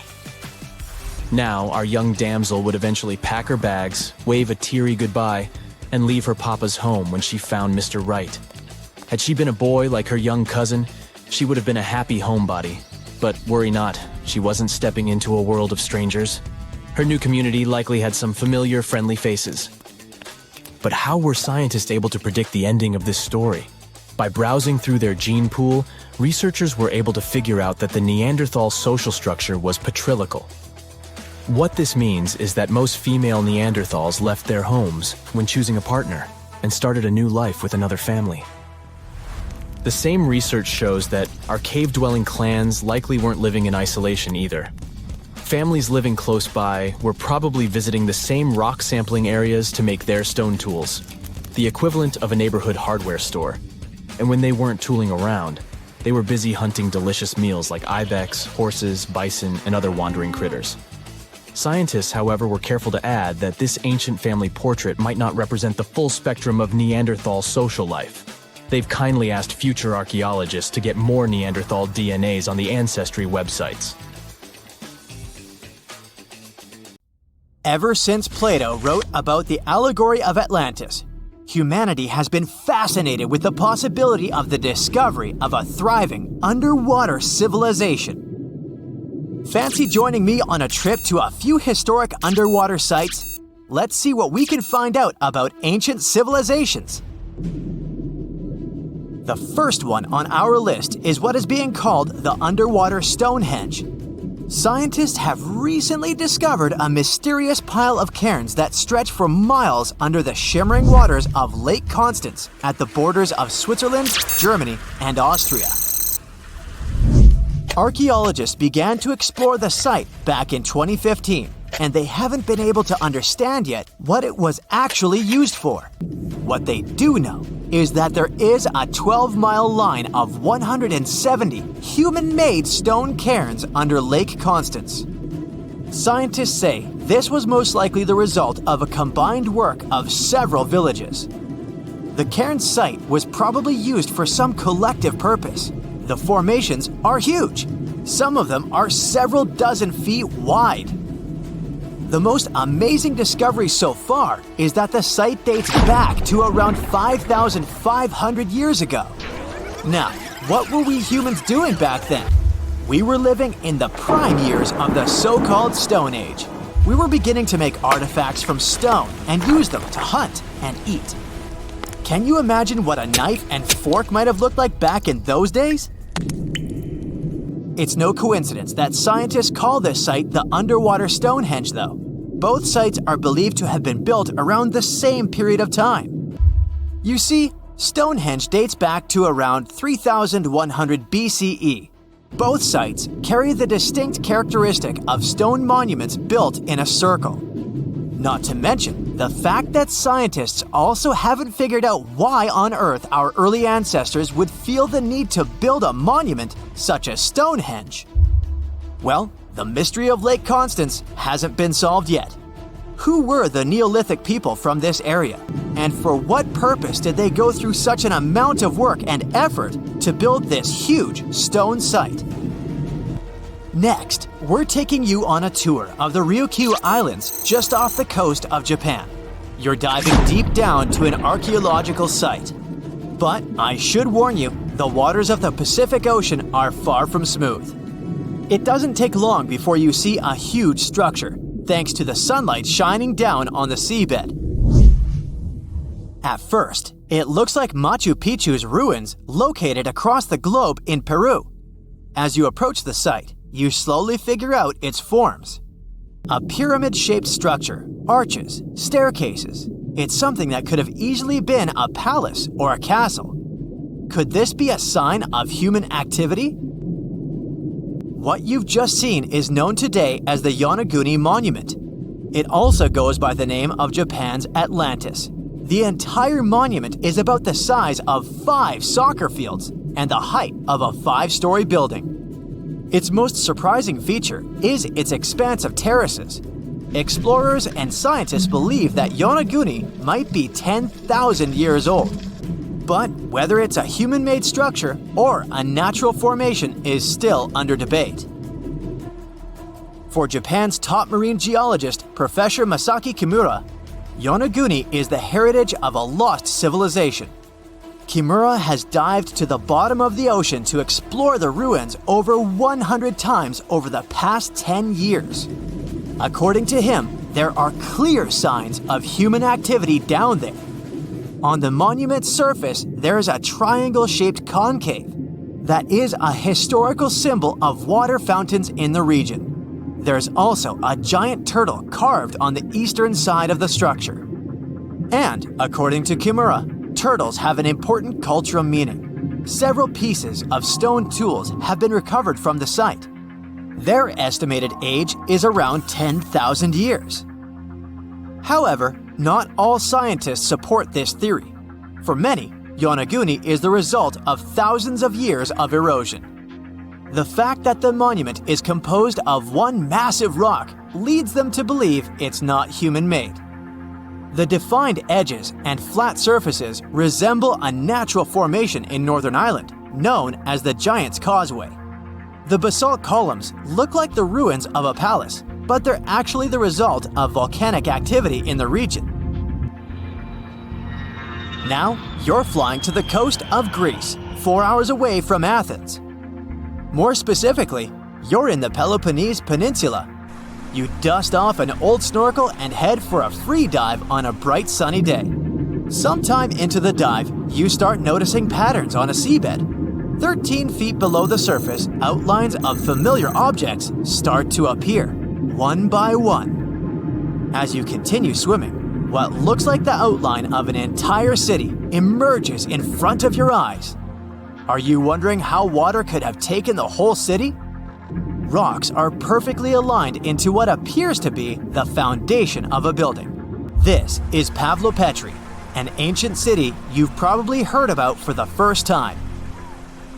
It was discovered by Nicholas Fleming, a British oceanographer, when he was on vacation in Greece. He had heard rumors about Pavlopetri's existence and indeed found several artifacts on the seafloor. He went back to the area a year later with the team. They found a site filled with pots, storage vessels, and tools. A kernstone, for instance, is a tool used for grinding grains and turning them into flour. Multiple amphoras indicate that this settlement dates back to the Bronze Age, 5,500 years ago, when people started living in towns. The settlement is believed to have existed for over 2,400 years. Today, Pavlopetri is considered the oldest submerged town ever discovered, and what's impressive is that it wasn't a simple village. It was a vibrant port city with stone buildings, a marketplace, streets, and even squares. The next stop on our voyage is one of today's most famous underwater cities that has been turned into an archaeological park. The city of Port Royal in Jamaica exists only below the surface, but in 1692 it was one of the wealthiest cities in the Western Hemisphere. Port Royal was the center of the British Empire at the time and an important trade city that attracted people from all over the region. It was also home to real-life pirates of the Caribbean. On the morning of June 7, 1692, the people of Port Royal met a different fate than they had probably expected. The city woke up shaking. People were thrown out of their beds by the power of a massive earthquake, ranking 7.5 on a Richter scale. One survivor said he had seen Earth opening up and swallowing the whole town. What he said could be true, as the city was mainly built on sand. The ground swallowed buildings, roads, you name it. Geysers erupted, and finally, waves as big as 10-story buildings hit the city.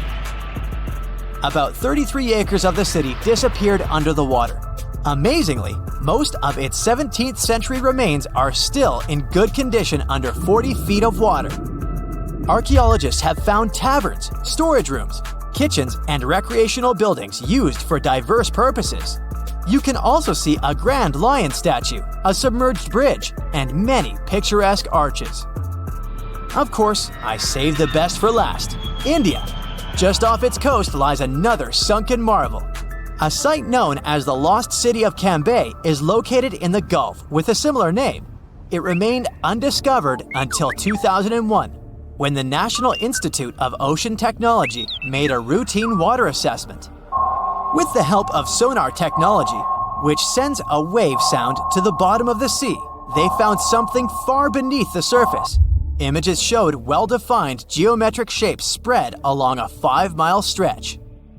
The remains date to more than 9,500 years ago, meaning this civilization was lost at around the end of the Ice Age.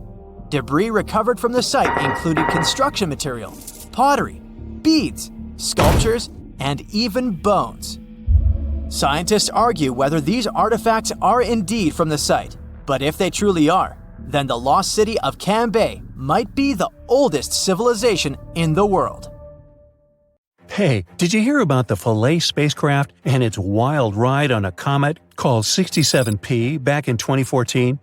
It was supposed to have a smooth landing, but things went haywire when parts of the device failed to fire and Philae bounced off the surface like a rubber ball. It was like a scene out of a cartoon. Luckily, Philae managed to send signals back to Earth, confirming it was still working, but no one knew where it ended up. It was a mystery for almost 2 years, until new images from a nearby probe revealed Philae's awkward position, lying on its side with its spider-like legs in the air, wedged in a shadowed crack on 67P. And it gets even better. Philae's data suggested it had made a brief second touchdown that lasted only 2 minutes, and scientists had no idea where it happened. It was like a game of cosmic hide-and-seek. Yoo-hoo! One planetary scientist from the European Space Agency said that Philae left them with, quote, one final mystery waiting to be solved, end quote. The good news is that scientists were able to uncover Philae's second touchdown site and learn more about the surface of 67P. It turns out that when Philae bashed into the surface, it scraped away a layer of dust and debris about 10 inches deep on the surface of the comet, revealing its icy interior. The ice was so bright that the team could see it even in images taken almost 2 years after Philae's crash. It was like uncovering a secret treasure hidden deep in the comet's belly. And there's more. The timing of the crash allowed scientists to calculate how soft 67P's interior was. By analyzing data from a magnetometer within Philae, they noticed a significant spike right around the time of the second touchdown. The spike lasted for about 3 seconds, and the team concluded that the comet's interior was about as soft as freshly fallen snow. Imagine that, a comet with fluffier boulders than froth on a cappuccino. Now that planetary scientists have a better understanding of a comet's physical characteristics, they can plan for future missions with much more certainty. And that's where things get exciting. The hope for a future project named Ambition would be to return, for the first time, a cryogenically stored sample from a comet's interior to Earth. Philae lander may not have had the smoothest landing, but it sure gave us some wild and wacky cosmic adventures. When it comes to comets, probably the star of the show, wink wink, in the comet world is Halley's Comet. As a periodic comet, It visits Earth every 75 years or so, which means that you have a chance to see it twice in your lifetime. The last time it came by was in 1986, and it won't return until 2061. The comet was named after the English astronomer Edmund Halley, who realized that 3 comets seen in 1531, 1607, and 1682 were the same comet returning again and again. He predicted that the comet would return in 1758, and it was named after him, even though he wasn't alive to see it. Halley's comet was first seen in 239 BCE, and ancient Asian astronomers, that's a mouthful, recorded its passage in their chronicles. Back then, people believed that comets were omens of great disaster or change. But we know better now. In the 1900s, the writer Mark Twain joked that he came in with Halley's comet in 1835 and that he expected to go out with it. He passed the day after the comet's closest approach in 1910. Wow. The comet Hale-Bopp also gathered some attention back in 1997. This comet was so bright that people could see it with their naked eye for about a year and a half, especially in the northern hemisphere. In fact, it was 1,000 times brighter than Halley's comet. Even folks in heavily lighted areas, like Chicago, could catch a glimpse of its blue and white tails. The Hale-Bopp comet was discovered by Alan Hale in New Mexico and Thomas Bopp in Arizona. They were just gazing at the sky and suddenly saw this fuzzy object nearby that wasn't there before. Astronomers were excited about this event too. They used telescopes to study the comet as it approached, and NASA even used the Hubble Space Telescope to get a better peek. Hale-Bopp's nucleus was huge, like 19 to 25 miles across, and there was a lot of dust streaming out from it. Now, speaking of Hale-Bopp, the pop song Bop by the Hanson Brothers was a worldwide hit in that very same year, 1997. Is there a connection? Anyway, 5,000 years ago, another comet swung by our sun and put on a show for civilizations across Eurasia and North Africa. Unfortunately, this mysterious visitor wasn't recorded in any historical accounts, but scientists have a sneaky way of figuring things out. Enter Comet Atlas, or C2019Y4, which made its debut in 2020. Sadly, Atlas met its end when it broke apart into a shower of icy fragments. But in a new study using NASA's Hubble Space Telescope, astronomers discovered that Atlas was a broken-off piece of that ancient comet from 5,000 years ago. Talk about a family reunion. Comet families are not unusual, and one of the most famous examples is the doomed Shoemaker-Levy 9 comet that fell piece by piece into Jupiter in 1994. But Atlas is a bit of a weirdo. It broke up while it was far from the Sun, which is strange because it should have broken up during its closest pass to the Sun. How did it survive its last pass 5,000 years ago?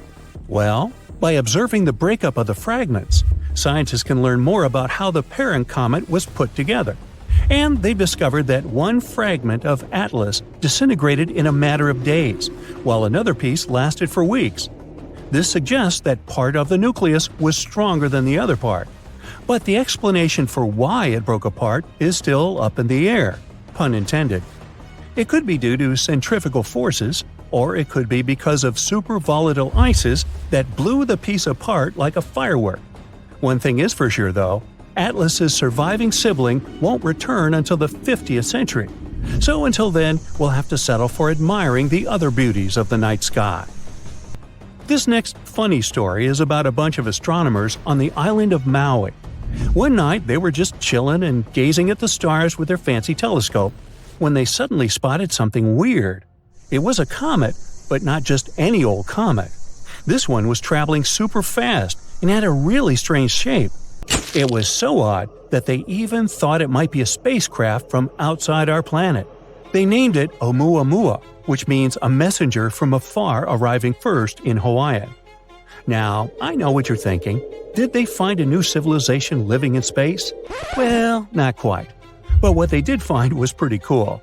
You see, when comets pass through our solar system, they usually speed up as they leave because of the sun's gravity and the dust on their surface. But Oumuamua was too small to have any surface dust, so it didn't have the same glowing halo as other comets. So, what was causing Oumuamua to speed up? One possibility was due to a strange effect, where small bodies like asteroids absorb photons from the sun and re-radiate them in a propulsive plume. But that effect was too small to explain Oumuamua's acceleration. That left three possible explanations: propulsion provided by nitrogen, carbon monoxide, or molecular hydrogen. And guess what? One theory is that Oumuamua was rich in water, which is made up of hydrogen and oxygen. Some believe that before the comet entered our solar system, the water froze into ice in what's known as an amorphous state. This type of ice is porous and dotted with pockets, like my jeans. The theory then goes to say that cosmic radiation caused some of the hydrogen in the water molecules to break away, collecting in the pores like fuel in tiny fuel tanks. When Oumuamua entered the inner solar system, it probably warmed up just enough for the ice to convert to its crystalline state, essentially closing the pockets and forcing the hydrogen out of the comet. This might have provided the propulsive push that could explain the acceleration. If this theory is correct, there are no cosmic neighbors, just some really cool science. Aloha! Scientists claim that Icelandia was a region between Greenland and Scandinavia that was more than 230,000 square miles, but is now underwater. The Earth was once a large pizza pie, with all the continents connected to each other millions of years ago, otherwise known as Pangaea. The North Atlantic region we know today was dry land from about 335 million to 175 million years ago. For many years, scientists and geologists assumed that the North Atlantic Ocean was birthed as Pangaea began to split apart roughly 200 million years ago. With volcanoes in the region where Iceland is, the country came to be just 60 million years ago as it broke off and sailed away from all the other lands. And since the Earth was like a large pizza pie, it divided like one. Many of the lands split up into many large and small pieces, creating the continents we know today. But this new theory suggests that the result of Pangaea's splitting left out some land that stretched for around 200 miles. And just about 10 million years ago, that piece of land submerged in the waters on the eastern and western side, leaving the tip of the land, which is now Iceland. When plate tectonics move, they grind on each other, which gave shape to our current landscape, all thanks to the mantle. This new radical theory goes against everything written in history books and what scientists have been studying. They began shaking heads, drawing lots of skepticism and criticism. But by analyzing the ocean floor under Iceland and the Earth's crust, we can assume that this idea isn't far-fetched. The crust beneath Iceland happens to be a lot thicker than the typical ones. Oceanic crust is made up of unique melted rocks compared to the land crusts where we walk and live on, and is a lot more denser. The thinnest layer on Earth is the crust, where life takes place. It's essential for water, growing food, gathering natural resources and minerals, and breathing in oxygen. It sinks below to the bottom, but right above the Earth's mantle. It also refreshes itself, since it constantly gets recycled into the mantle and back up. This is why the rocks in the oceanic crust are around 25 miles thick, compared to just 5 miles anywhere else. This is also reasonable given that it's in a hotspot for volcanoes. Magnetic surveys of the ocean floor show layers of molten crust in stripe patterns. Also, given the fact that the Earth's magnetic field changed its polarity over millions of years, it played a role in shaping the foundation of our landscape. But there isn't any concrete evidence to prove this new theory just yet. One of the first steps is to start digging the ocean floor near Iceland. Zircon is a very sturdy mineral that can last for billions of years despite erosion in the Earth's crust. By taking samples and studying them, researchers can estimate the geological age of the continents. This will make sure the crust is oceanic, which is thicker, or continental, which is the regular crust we walk on. This isn't an overnight project and would come with a hefty cost. Another way is to do seismic surveys that can measure echoes conducted on research ships. Drilling holes miles deep in the crust can also help with the research. But this would cost more than studying the zircon minerals. Some fossilized plants unique to both Scandinavia and Greenland might prove that Icelandia was once on the surface and possibly scattered with trees. It wasn't a cold land as it is today, so it may have had forests. But scientists still haven't found fossil evidence of animals common in both lands to suggest anything. But maybe time will tell. The theory goes deeper, which suggests that there was a greater Icelandia. With Iceland, Ireland, Britain, Scandinavia, and Greenland all in one microcontinent, it could be a destination of winter enthusiasts and great for skiing. It could be possible to connect Canada to Greater Icelandia by train over the ocean, which would open up the economy even more. Iceland is around 40,000 square miles, which is already quite big. And if the Greater Icelandia was present today, then Europe would be a completely different continent. Many theories are circulating about other possible hidden microcontinents around the world. Scientists aren't certain of the possibility of Icelandia's existence, but if all the studies conducted were done correctly, then the theory could change everything we know about Iceland and the North Atlantic Ocean. And this could pave the way for other sunken microcontinents around the world. Another theory out there is that New Zealand was the tip of a lost subcontinent, even bigger than Icelandia, called Zealandia. Studies show that it's separated from the supercontinent Gondwana between 79 to 83 million years ago. Scientists claim that it's the thinnest and youngest continent discovered underwater.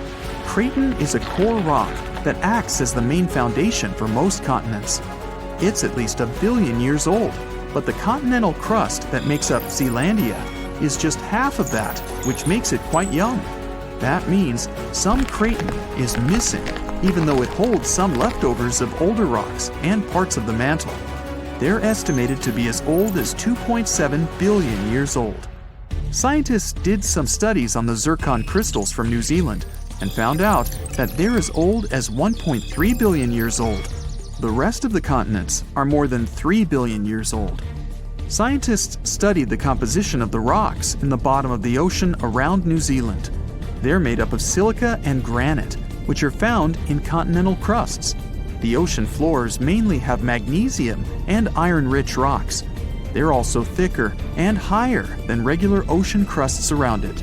They conducted some studies and collected magnetic and topographic data to see the link between the Tasman and Coral Seas in the Cato Trough region. This is the narrow strip between Zealandia and Australia. Satellite data tracked tiny faults in the Earth's gravity to map out the crust of the ocean floor surrounding the area. They saw the mass that makes up Zealandia quite visible and almost the size of Australia. Even though the signs are there, this doesn't prove anything. It's possible that there are a bunch of microcontinents which all split apart when Australia broke free of Gondwana. Back then, the supercontinent was made up of South America, Antarctica, Australia, Zealandia, Arabia, and the Indian subcontinent. New Zealand is already not the biggest country out there, but if the theories are correct, then Zealandia will be 6 times its original size. Mauritius is a young island that's only a few million years old. Just 1,200 miles off the coast of Africa, it's believed that the tiny island came to life around 9 million years ago. The underwater volcanoes in the region spewed out so much lava that it formed the land today. But scientists found zircon rocks that are more than 3 billion years old. It may also be part of a continent submerged underwater called Mauritia, which is just a quarter of the size of Madagascar. The zircons they found were embedded in solid rocks and not just in the sand, which may rule out that they just washed up on shore from another continent. Some scientists are still not convinced. They suggest that discovering rocks that stand out from the other typical ones brought by an eruption could skew the scientific community to this theory. But just like how Icelandia could be part of Greater Icelandia, Mauritia was once called Rodinia, which consisted of India and Madagascar. Theories suggest that Mauritia was covered in water when India broke away from Madagascar, something like 85 million years ago. In the northeast of Thailand, a family of enormous stone whales swim through a forest. These aren't real whales, of course. They're actually a part of a 75-million-year-old rock formation. A long time ago, this part of Thailand was just a desert. The movements of the Earth's crust pushed sandstone up to create these fascinating mountains. Reachable by anyone willing to spend a day hiking up the network of trails, this landmark is becoming increasingly popular with tourists. Once you reach the back of one of the whales and look down on the endless sea of green below, you'll know why. On these hikes, you'll find waterfalls, a wide variety of exotic plants and animals, and from the very top, you can even look straight across to the neighboring country of Laos. Their shapes look just like whales swimming together. No wonder this place is called Three Whale Rocks. What a way to see Thailand on the back of a giant stone whale. While digging in a Canadian mine in March 2011, a worker made a shocking discovery. They found a nearly perfectly preserved nodosaur specimen. This extinct dinosaur weighed in at around 3,000 pounds and grew to 18 feet. Despite being over 110 million years old, the nodosaur was so well preserved that you can clearly see the heavy body armor and scaly skin that covered it. It took almost an entire year of painstaking work to uncover the incredible find. The fossil was finally unveiled in a Canadian museum in 2017. Unexpectedly, analysis of the skin showed shading that the nodosaur may have been capable of camouflage, like modern-day geckos and moths. This is in addition to the spines and scales that already make it a walking tank. Still being studied today, this nodosaur could go down as one of the most important fossils discovered in a long time. Its detail could help us to uncover even more of the mysteries of the past. The Voynich manuscript is the world's most mysterious document. Since its discovery in 1912, the manuscript has been a complete mystery to everyone that comes across it. It is heavily illustrated with strange pictures of alien plants, unknown objects, and the zodiac symbols. But the most interesting aspect of it is the writing. The language used in the text is completely indecipherable. No one knows what it says, who wrote it, or where it was written. We don't even know if it was a real, functional language or if it was just created for this one text. The drawings of different plants are equally intriguing. Most of the plants in the manuscript are identifiable as plants, but they don't match up with any known species. A professor of applied linguistics in England claimed to have deciphered some of the characters in the book, but we haven't managed to uncover any more information about this mysterious text. If you're ever going to head down under, don't forget to pay a visit to the Mystery Craters in Queensland. Halfway between Bundaberg and Gingin is one of Australia's most baffling finds, and that's saying quite a lot for Oz. In 1971, the site belonged to a farmer growing zucchini and potatoes. As the farmer tried to expand his farm, he kept hitting large rocks in the fields while plowing. When he took a closer look at the rocks in his way, he found marine fossils and some strange craters. The farmer passed his finds on to geology professors, who set out to research the formations. When the geologists began digging around the area, they uncovered a huge layer of sandstone and ochre stain that was completely covered with craters. There were 35 craters in total, and the layer of rock is estimated to be around 25 million years old. The scientists studying this mystery believe that hot springs, former ocean activity, and meteors are the prime suspects behind the craters. And I'd like to know about the characters who named those towns Bundaberg and Gingin. What fun names! Now, the Antikythera mechanism is an ancient computer of sorts that's still baffling scientists with its extraordinary design. Around 2,000 years ago, a Greek ship sank off the coast of the island of Antikythera. The wreckage was discovered in 1900, and divers salvaged some of its ancient artifacts. When archaeologists started sorting out the discoveries from the wreckage, they came across an object that didn't seem to fit with anything else. The wreckage was ancient, but they found an incredible device that seemed far too technologically advanced. The machine functioned as a calculator, allowing its user to follow time, the movement of stars, eclipses, moon phases, and even countdowns to events like the Olympics with amazing precision. This level of technology is almost impossible to explain coming from an ancient Greek wreckage.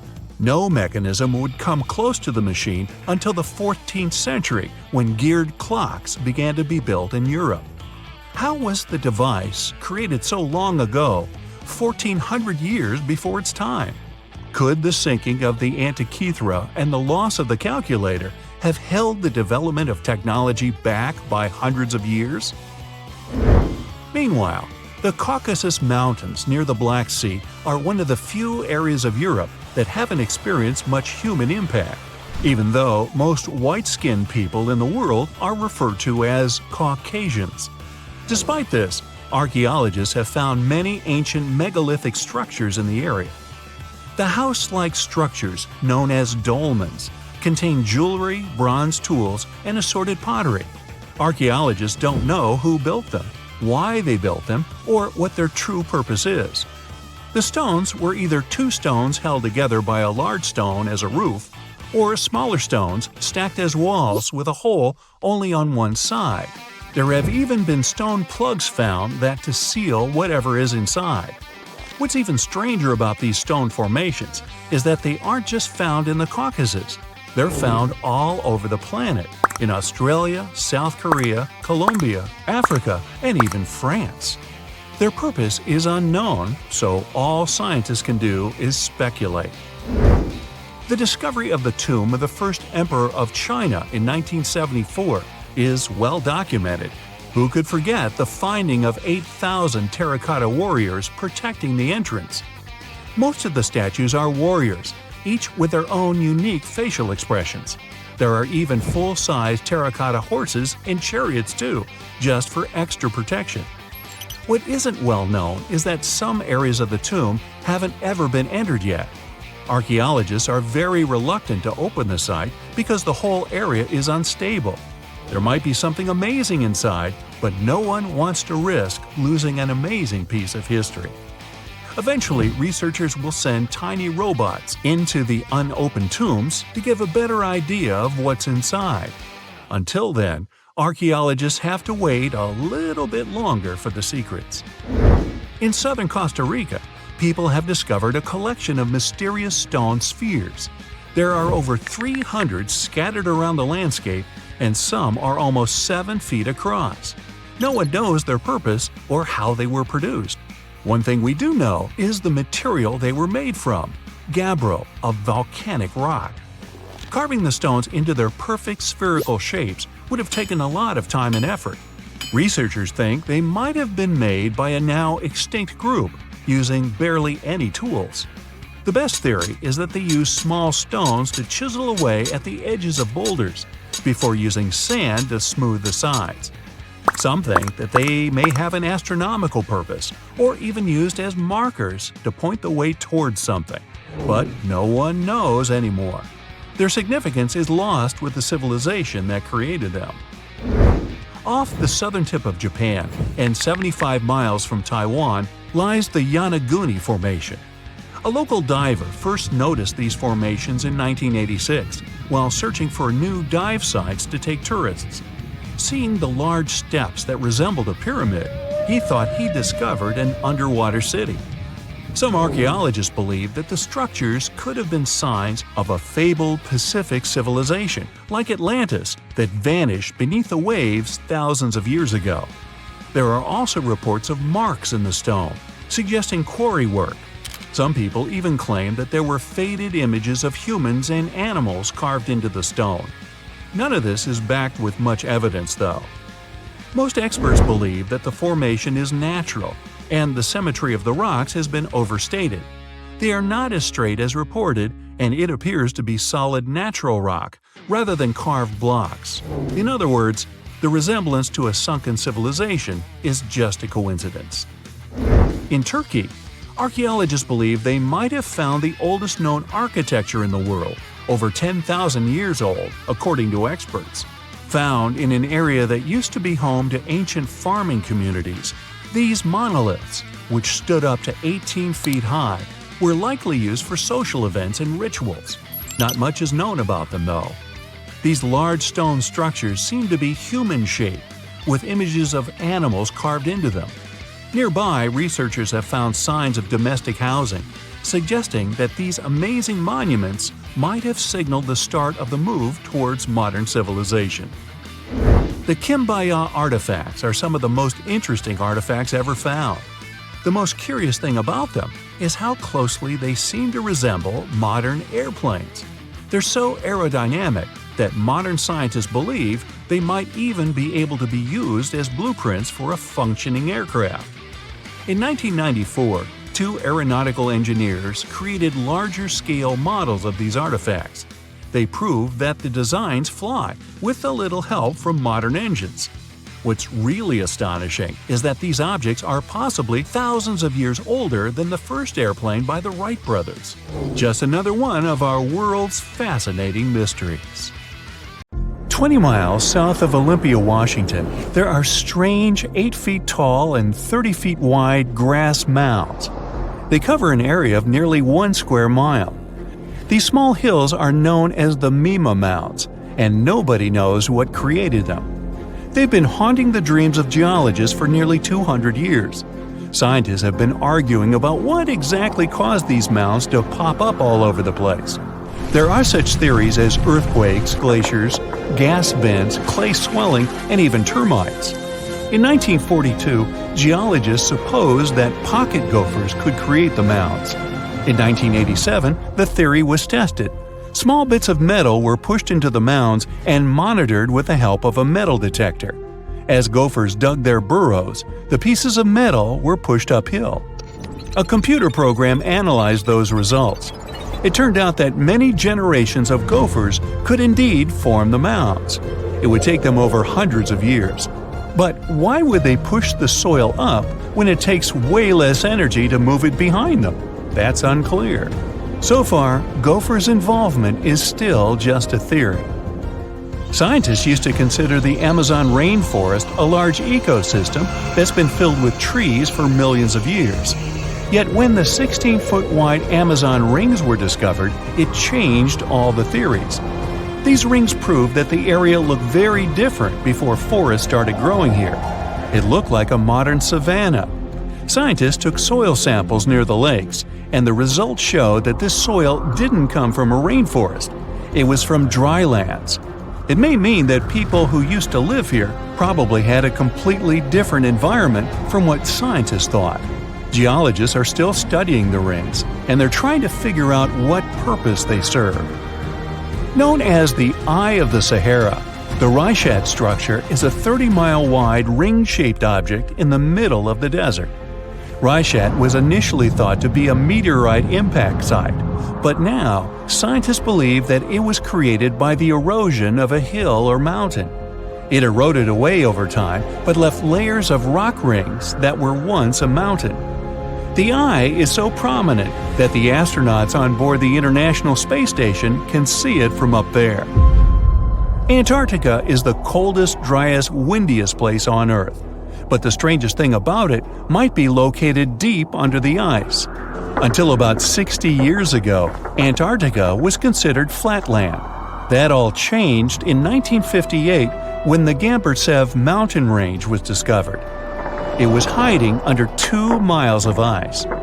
Its peaks were more than 10,000 feet tall, and the whole range stretched for 750 miles. That's 1/3 of the height of Mount Everest and about half the length of the Himalayas. No one has ever laid eyes on the Gamburtsev Mountains. The ice hides deep valleys and steep inclines. They could show what Earth looked like millions of years ago. Lake Vostok in East Antarctica was discovered in 2012 during drilling. Scientists found a freshwater lake, untouched and unfrozen, under more than 2 miles of ice. Researchers believe that undiscovered microorganisms and unique geochemical processes might exist in the lake. After all, it hasn't seen sunlight or been exposed to Earth's atmosphere for over 15 million years. But drilling into the lake is likely to ruin the ecosystem below and contaminate one of the last untouched places on the planet. There's a 350-foot anomaly in the Indian Ocean, known as the Indian Ocean Geoid Low, IOGL. It produces the largest distorting natural gravitational force in the world. Heavy mineral deposits, many deep-sea trenches, and magma reservoirs disturb the magnetic field in this area. Earth's gravity changes in different places around the planet. It allows researchers to look for patterns and figure out what's happening beneath the surface.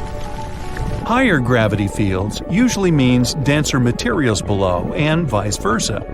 Some scientists believe that the anomaly might be a dent in the planet's mantle, that it's working its way up to the crust. The Cave of Crystals in the Mexican state of Chihuahua. These caverns are filled with amazing gypsum crystals that crisscross the entire subterranean area. The caves were discovered in 2000, when workers were draining water from a zinc mine. That's when they stumbled upon these sparkling structures. The crystals were so pure and large, around 33 feet in length, and had such sharp edges that geologists couldn't date them using conventional methods. Luckily, researchers discovered 50,000-year-old bacteria samples within one of the complex constructions. It was extremely hard to work in the caves. There, the temperatures reached 136 degrees Fahrenheit, and the humidity was extremely high. Scientists needed special cooling equipment to get down to the cave, even though they only made short trips. Unfortunately, the company that owned the mine re-flooded the cave system, preventing any further study. Around 450 miles away from Bangkok, in northeast Thailand, there's a 75-million-year-old rock formation. These rocks look like 3 whales swimming together. The beautiful design created by nature became known as 3 Whales Rock. Millions of years ago, this area was just a desert, but the land was changing. Gradually, sandstone got pulled apart by the movements of tectonic plates and erosion. That's how these spectacular formations were created. If you decide to explore the system of trails around 3 Whales Rock, you'll find waterfalls and abundance of fauna and flora there. Locals call the Potomsky crater in Siberia Fire Eagle's Nest. It's a gigantic 500-foot wide and 100-foot tall limestone mound. Nothing grows near or on top of it, and animals do their best to avoid this place. First discovered by geologists in 1949, the crater is believed to be around 500 years old. The most likely theory of its origin is a burst of steam. This could happen during a period of rapid gas expansion in the region. Scientists think that Fire Eagle's Nest might be a very rare gas volcano. Gigantic gas stockpiles might have been trapped deep underground. It could happen because of limestone forming around these storages and creating immense pressure. A sudden release of the stored gas could have formed this mammoth-sized hole in the surrounding forest. Lake Hillier in Western Australia is only 2,000 feet in length, but its color has been baffling geologists for a long time. Unlike most pink lakes in the world, Lake Hillier has a pink color all year round. Its hue isn't affected by sunlight or temperature. If you look at it from above, the lake's bright color will be in stark contrast with the surrounding blue of the Great Australian Blight. The real reason for the Hillier's unique color is still not fully understood. Many presume it has something to do with microalgae in the lake, or it might be a reaction between salt and sodium bicarbonate found in the water. The Chocolate Hills in the Bohol province of the Philippines are covered in lush green vegetation for the largest part of the year. But these 1,200-plus mounds turn a chocolate brown during the dry season. That's what gave them their name. Strangely, no trees or shrubs grow on them. Another mystery is how the mounds managed to develop so symmetrically. There are myths that involve giants throwing boulders at one another for days on end during a fight. Scientists believe that the 150-foot tall mounds were created by eroding limestone that was stacked on clay. But to this day, the mystery of their formation remains unsolved. The Great Unconformity represents about 1 billion years of missing rock records. It appears in all kinds of rock formations all over the world. Scientists have been trying to find the answers to how and when this enormous amount of material could disappear. One of the most plausible theories involves glaciers.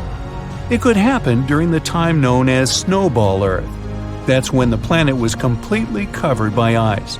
Then glaciers tore away hundreds of thousands of tons of rock and dirt. This left a gigantic gap up to a mile thick between the neighboring rock layers. Some geologists think that the record went missing when the supercontinent Rodinia formed and broke apart.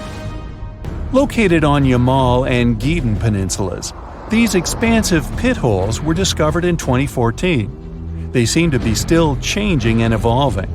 The pits grow wider and people find them more often. Of course, there's no shortage of theories about how they appeared. Suggestions range from meteorite impacts to the activity of other civilizations. But the most common explanation is that methane gas reacted to water particles after the planet's permafrost started to melt. This resulted in bubbles of methane bursting through the ice. The craters could be thousands of years old, but nobody knows for sure. Not a lot of people have heard of this mysterious body of water named after famous English explorer Sir Francis Drake. Even though Drake himself never sailed through these waters, one of his ships did pass near this location and discovered a connection between the Atlantic and Pacific Oceans.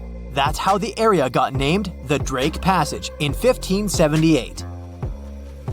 Soon enough, the passage became known for some mysterious disappearances. It got the reputation of being the roughest and most unpredictable stretch of water in the world. It's now known for its strong winds and rough seas, with waves that can reach up to 60 feet in height. The passage also has powerful currents with speeds never seen before. Does it sound like a good start to an adventure book? Sure, it doesn't make the place any less real. If you ever decide to travel between the southern tip of South America and the southern tip of the Antarctic Peninsula, you will come across the infamous Drake Passage. We call this place the Drake Passage today, but locals still believe it should be named after Spanish explorer Francisco de Oces. He was a Spanish navigator who, in 1525, led the first known European expedition to navigate the Drake Passage. The trip was part of an attempt of Spain to find a new route to the Spice Islands in the East Indies. Oces and his two ships, the San Lesmes and the Santiago, sailed through the Strait of Magellan and into the Drake Passage, where they encountered treacherous weather and rough seas. Despite the difficulties, they successfully navigated the passage and became the first Europeans known to have done so. However, the expedition failed to find a new trade route, and the crew returned to Spain with no significant discoveries. Some years later, in 1616, another ship captained by Dutch navigator Willem Schouten made one of the most successful voyages through the Drake Passage. Despite the difficulties of navigating the often turbulent seas, eventually, the Drake Passage became an important part of international trade routes in the 19th and early 20th centuries. But this dangerous area holds many secrets. The record of one of the most famous events that happened here takes us back to the year 1914. During that time, a British explorer named Shackleton wanted to travel to Antarctica with 27 men split between two ships. Those were named the Endurance and the Aurora. The explorers wanted to check out two routes that reached the continent. But in 1915, the Endurance got stuck in ice while crossing the Drake Passage and was slowly crushed. Shackleton and his crew had to leave the ship and could only gather some personal belongings. The Endurance eventually sank, and the crew had to survive on ice for a while. The mission changed from exploring to surviving, and only in 1916 all the men were rescued. The Aurora suffered a similar fate. It also got stuck in ice, and 3 men were lost at sea before the rest of the crew was rescued in 1917. For many years, the ship Endurance was thought to have been lost forever. But in 2022, a group of specialists went on a trip to find it. They left from Cape Town, South Africa on February 5th. The leader of the group said it was most likely the most difficult shipwreck search in history. They used special equipment to find the ship under the water and then used a special underwater camera to take a closer look. The members of the team were sure they had found the Endurance because it was in a place where very few ships had ever been. Despite being 10,000 feet underwater, the Endurance didn't look so shabby. It was actually pretty well preserved for a ship that had been underwater for more than 100 years. The explorers were still even able to see the word Endurance written on it. But it's not just ships that have a hard time with the Drake Passage. A plane with 38 people on board seemed to have disappeared over the Drake Passage in 2019, according to the Chilean authorities. It's believed it hit the icy and rough waters of the passage. Rescuers used ships, planes, and satellites to search for the missing plane and its passengers in the area where it had last sent messages. But the harsh conditions of the Drake Passage made the search very difficult. The exact location where the accident had happened was eventually found, but there were no survivors. The Viking Polaris is another of those ships that got damaged in the passage, even though it was designed for tough conditions. It was faster than most ships and more stable because of special equipment that kept it balanced.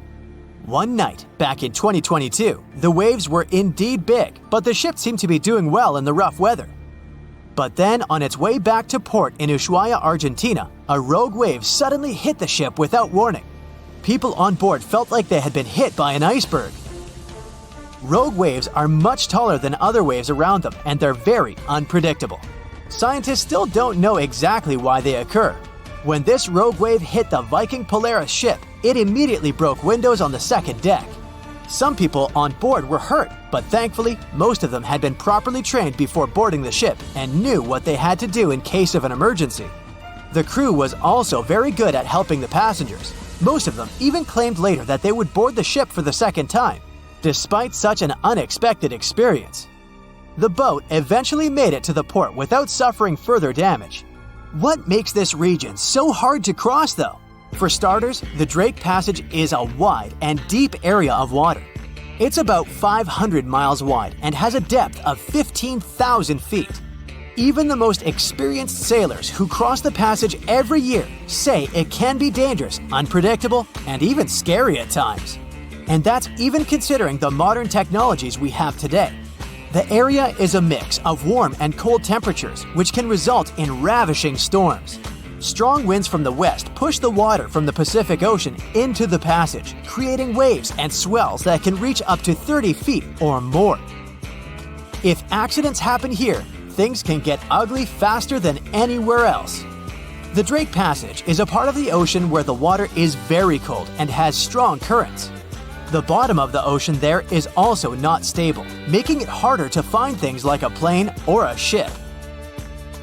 These days, we have modern technology that helps us feel safe, even when we're passing through rough seas. However, if you are planning to travel by boat to Antarctica, make sure you're ready for the rough sea in the Drake Passage, and for feeling a little uneasy. This can happen even to the most experienced of people when the waters are rough. But it's especially tough if it's your first time. Some people bring remedies to avoid feeling sick, like ginger gum or scented wristbands. Others find it helpful to look at the horizon. Test things out to see what works for you. Once you arrive at the Drake Passage, you'll be surprised to see that lots of different animals live there. You can see many types of dolphins, birds, whales, and penguins. The water in the Drake Passage is also good for small animals like plankton, krill, which bigger animals such as whales, penguins, and seals generally have on their daily menus. As you get closer to Antarctica, watch out for the South Shetland Islands. These might be the first pieces of land you'll see. They're also located in the Antarctic Peninsula and were first discovered in 1819 by British explorer William Smith. The South Shetland Islands are home to severe active volcanoes, including Deception Island and Mount Fenton. The islands are also where you can find a number of endemic species, including the South Shetland Islands Gentoo penguin, which is only found on this piece of land.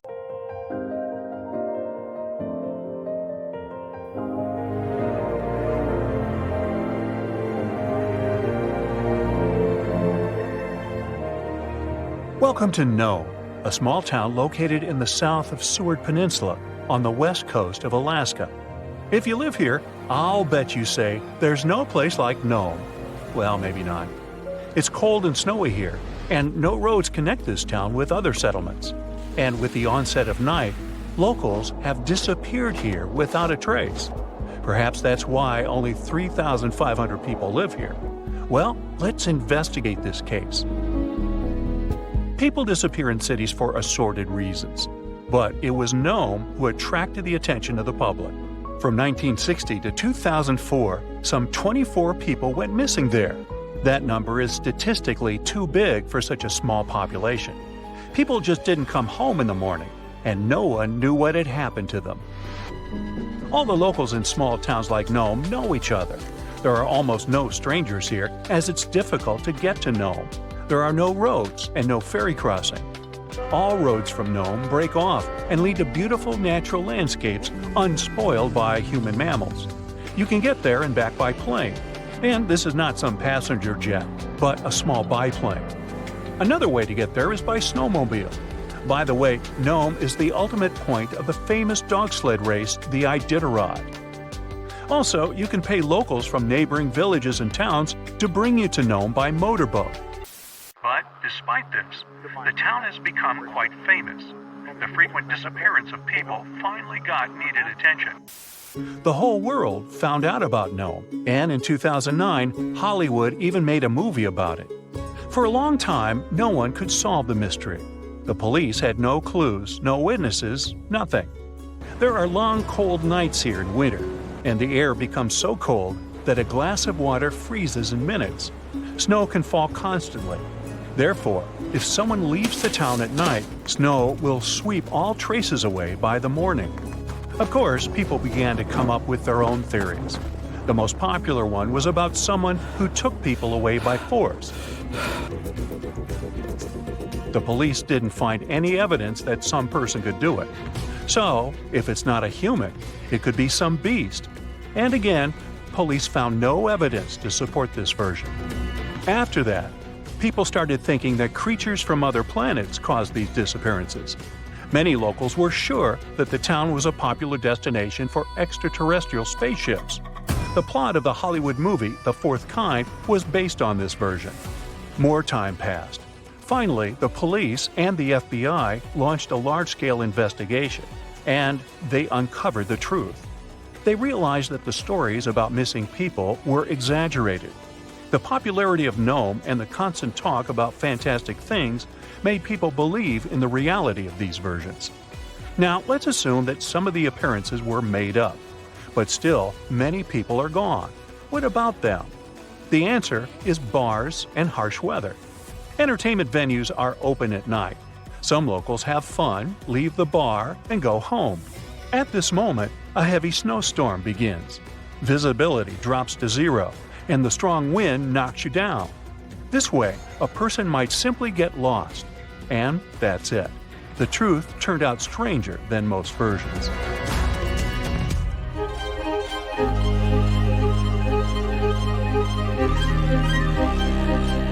The Bermuda Triangle is a big area in the Atlantic Ocean, so the disappearance of ships and planes there seems not so surprising. But it's much creepier when it happens on a lake. Let's visit the Lake Michigan Triangle.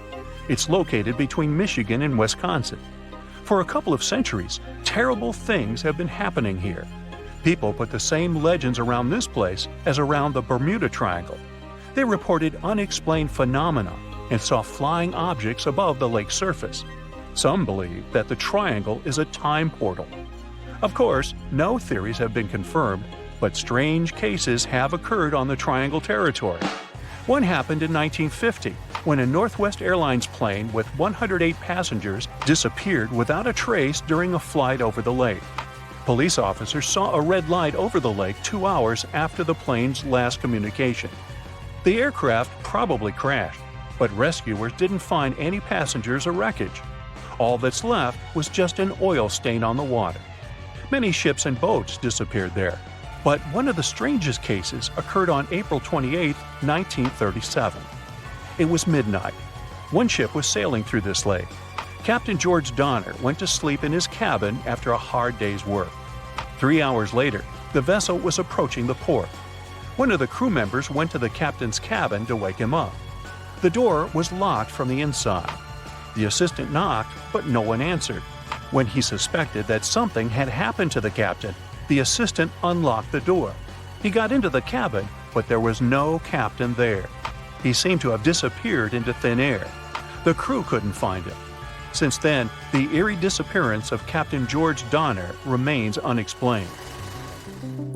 Meet David Paulides. In 2008, he finished his career as a police officer and began to study the mysterious disappearance of people in Europe, the USA, and Canada. He found out that most people went missing in the U.S. national parks. Over the past 150 years, more than 1,100 tourists have vanished there. Many of them were experienced travelers who knew how to survive in harsh wild conditions. David has written about these mysterious vanishings. He pointed out that some of them didn't disappear, but were found alive. They woke up somewhere in the forest and didn't remember what had happened to them. The creepy detail of all these cases is that most missing persons were young. Another detail is that many went missing before hurricanes. There are too many riddles and not enough answers in this case. Then there's the Sargasso Sea in the northern part of the Atlantic Ocean. This is the only sea that doesn't have shores on land. It's called the sea only because it's defined by ocean currents. Also, golden brown algae grow in this area's bottom, making it seem like an orange spot in the middle of the endless ocean. The Sargasso Sea became famous because, in the 19th century, one of the most famous phantom ships in history sailed here. In 1872, a brigantine sailed through the Sargasso Sea. Its captain spotted another ship a few miles away. He lit a signal fire, but received no response. Then the captain decided to sail closer to find out what had happened. On the hull of the mysterious ship was the name Mary Celeste. The captain of the brigantine and several crew members went on board. They walked around the deck and looked into the cabins and the hold. Everything was in place, but there were no people. The cargo and barrels remained untouched, so pirates didn't attack the vessel. The only damaged thing on the ship were the sails. They were torn to shreds. All documents except the logbook were missing from the navigator's cabin. The last logbook entry was added on November 24, 1872. The crew of the ship was never found, and this was one of many cases. In the 20th century, from the 60s to the 80s, there were many reports of empty boats and yachts floating on the sea. Also, some entire ships disappeared without a trace. All these cases still remain a mystery. According to one version, the four-sided current forms water funnels. Whirlpools can quickly pull a ship into the depths of the sea. This explains the disappearance of boats. But what about cases when the vessel is still on the water without a crew? Sometimes these whirlpools can create wind vortices. They're like little tornadoes. What if these whirlwinds are powerful enough to throw people overboard and tear the sails? Yeah, the theory seems too fantastic. So, what do you think happened? These days, we discover exoplanets that are thousands of light years away. We descend to the ocean's depths and conquer the highest peaks. We study quantum physics and build quantum computers. But for some reason, we still don't know about these strange lights in the night sky. Some of them are still unexplained. Some may turn into unexpected discoveries, and others are large-scale falsifications. Let's start with the most mysterious burning balls. These lights regularly appear near the town of Marfa in West Texas. These basketball-sized lights suddenly appear out of nowhere in the middle of the night. They flicker, split into two parts, and take off into the sky several times a year. For several generations, people have seen blue, white, yellow, and other lights. The existence of these lights is not some legend, but a fact confirmed by scientists, but they still need to explain its nature. A local shepherd first noticed Marfa lights in 1883. At first, he thought that those were the fires that Apaches had made. Neighbors told the shepherd that they had seen the mysterious lights too. They all decided to check the Apache theory, and it turned out to be wrong. There were no traces of a fire in the place the lights had been flying above. Then, in the 40s, pilots of the nearest Midland airfield saw the Marfa lights. They also wanted to figure out the secret of this phenomenon, but didn't find out anything. More and more people saw the bizarre lights. Many of them were sure that the lights had been some ships of an extraterrestrial civilization. Others said those were the souls of wandering spirits. But scientific theories seemed much more realistic. A group of physics students conducted their own investigation and found out that the lights were the headlights of cars passing on the nearest highway. Okay, some lights do look like headlights, but what about those that take off into the sky and change their colors? It may be an optical illusion that occurs when a layer of cold air presses on a warm one. You can observe the same visual effect in the ocean, when it seems to you that a ship is floating in the air on the horizon. But if these lights are headlights and an optical illusion, why do people see them only a few times a year? Another version of the light's origin suggests that they're something like swamp lights. You can see mysterious bright balls rising into the sky in the middle of the night. Organic substances such as twigs, leaves, and fallen trees decompose in wet areas and emit phosphine and methane gases. When these substances come into contact with oxygen, they ignite, but there are no such wet places in West Texas. Where could this gas come from? There are a lot of oil and natural gas reserves in the bowels of this region, and all these substances can contain phosphine and methane. It sounds realistic, but scientists have not confirmed this version yet. Aerospace engineer James Bunnell explained the nature of Marfa lights by an unusual electric charge. Solid substances such as minerals and various crystals generate electricity under pressure, and this underground energy bursts out in the form of multicolored lights. But the scientist couldn't prove his theory. Marfa lights are still a mystery. Perhaps you can solve it. Other lights surprise people in Norway in the city of Hessdalen. Hessdalen lights, unlike other similar phenomena, can often appear in the night sky. And of course, people have recorded them on camera many times. From 1981 to 1984, Hessdalen lights appeared 10 to 20 times a week. Now, people observe them from 10 to 20 times a year. These giant balls float in the air, pulsate, flash, and move very fast.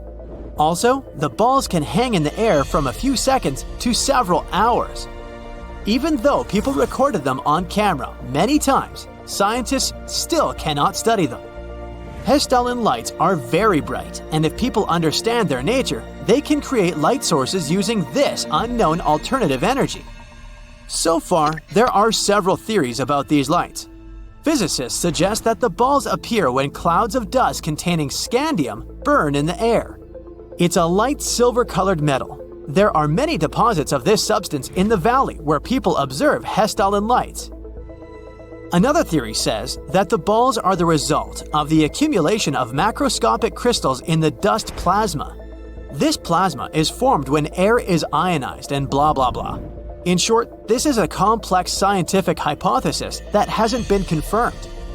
Scientists need a lot of funding to study Hessdalen lights. Researchers try to attract investors by saying that the mechanism of Hessdalen lights can encourage a technological leap in light-based technologies. Some of the most famous lights in the world appeared in Phoenix, Arizona in 1997. Tens of thousands of people saw two strange phenomena that day. The first was a giant flying triangle. At about 8 p.m., several lights appeared in the sky, lined up in a triangle. They flew in an even formation through Phoenix and disappeared far into the sky. The second phenomenon started about 2 hours later. People noticed lights hovering in the sky. They didn't form a triangle and moved freely. They burned with a bright light, flew in different directions, and disappeared behind a mountain range southwest of Phoenix. People were scared. They called the police and reported strange lights.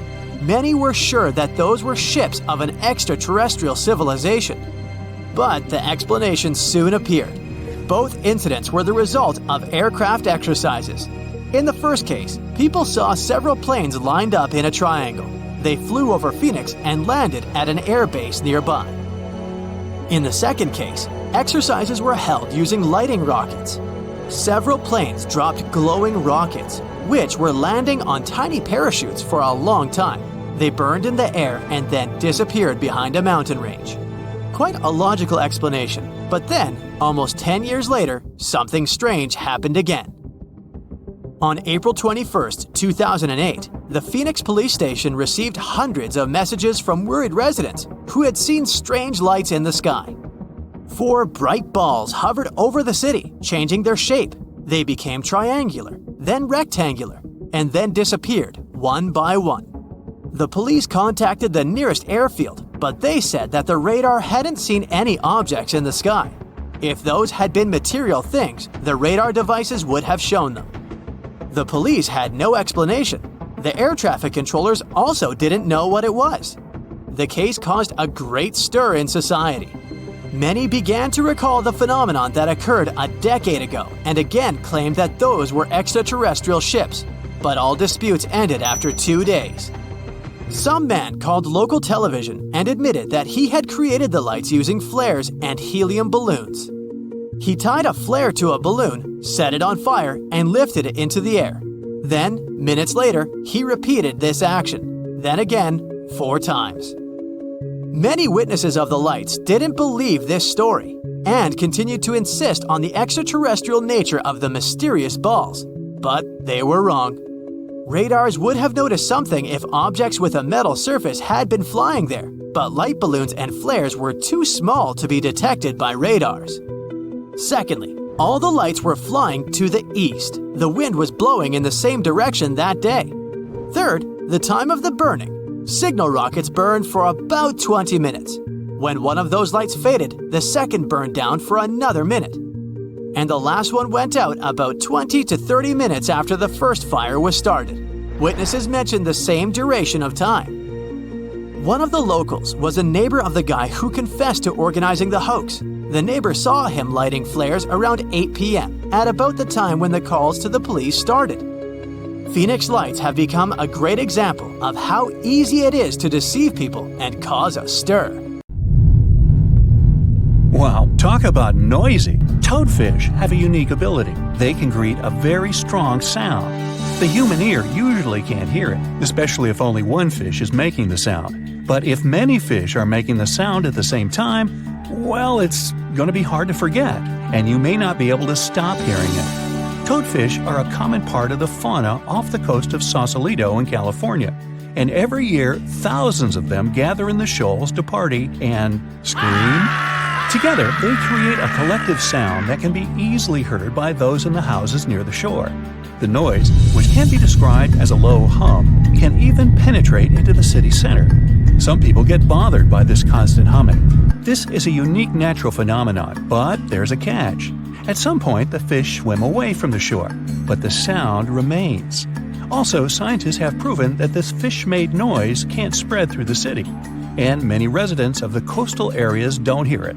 But still, some people continue to hear this strange hum. In a similar case, imagine that you've moved to a small village in Scotland.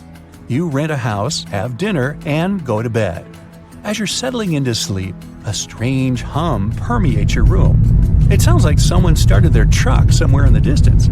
The sound is similar to the sound of a low, loud bass that comes from a speaker. The hum keeps you awake. You get migraines and even feel nauseous. In the morning, you find out that some other locals also hear this terrible buzzing. They tell you about a huge factory located nearby. Machines, engines, steam boilers, big air vents, and generators emit a loud, heavy hum that passes through the air. Sound waves spread throughout the village and annoy people with a sharp sense of hearing. You've been hearing this sound for several days and suffering from insomnia. Then, one day, the factory goes bankrupt. All the workers leave their positions and turn off all the engines and fans. Great, you'll finally sleep in peace. But you know what? The sound doesn't disappear. It follows you wherever you are. And it's not about the factory or the fish or the truck engine. Imagine that you're walking down the streets of a small English town. There are a lot of planes flying right above you. The hum they make follows you. Even in bed you can hear it. You wonder if there's an airport nearby. You ask the locals and find out there's not even a runway here. But where does the sound come from? You raise your head to look up and see a clear sky. There are no planes, but there's noise. And you're not the only one who hears it. Some locals are sure that the hum comes from high-speed traffic on the highway. Thousands of cars drive in two directions and leave massive sound waves behind. But at night, there are no cars there, and the sound remains. Maybe you're going mad. People's stories about the hum save you from this madness, and it's not just the residents of this town that know about it. About 4% of people on the planet hear the hum. Strangers tell each other about the hum that prevents them from sleeping and concentrating on something. The sound follows them everywhere and doesn't stop. Some people hear it in certain places, so they move to other cities.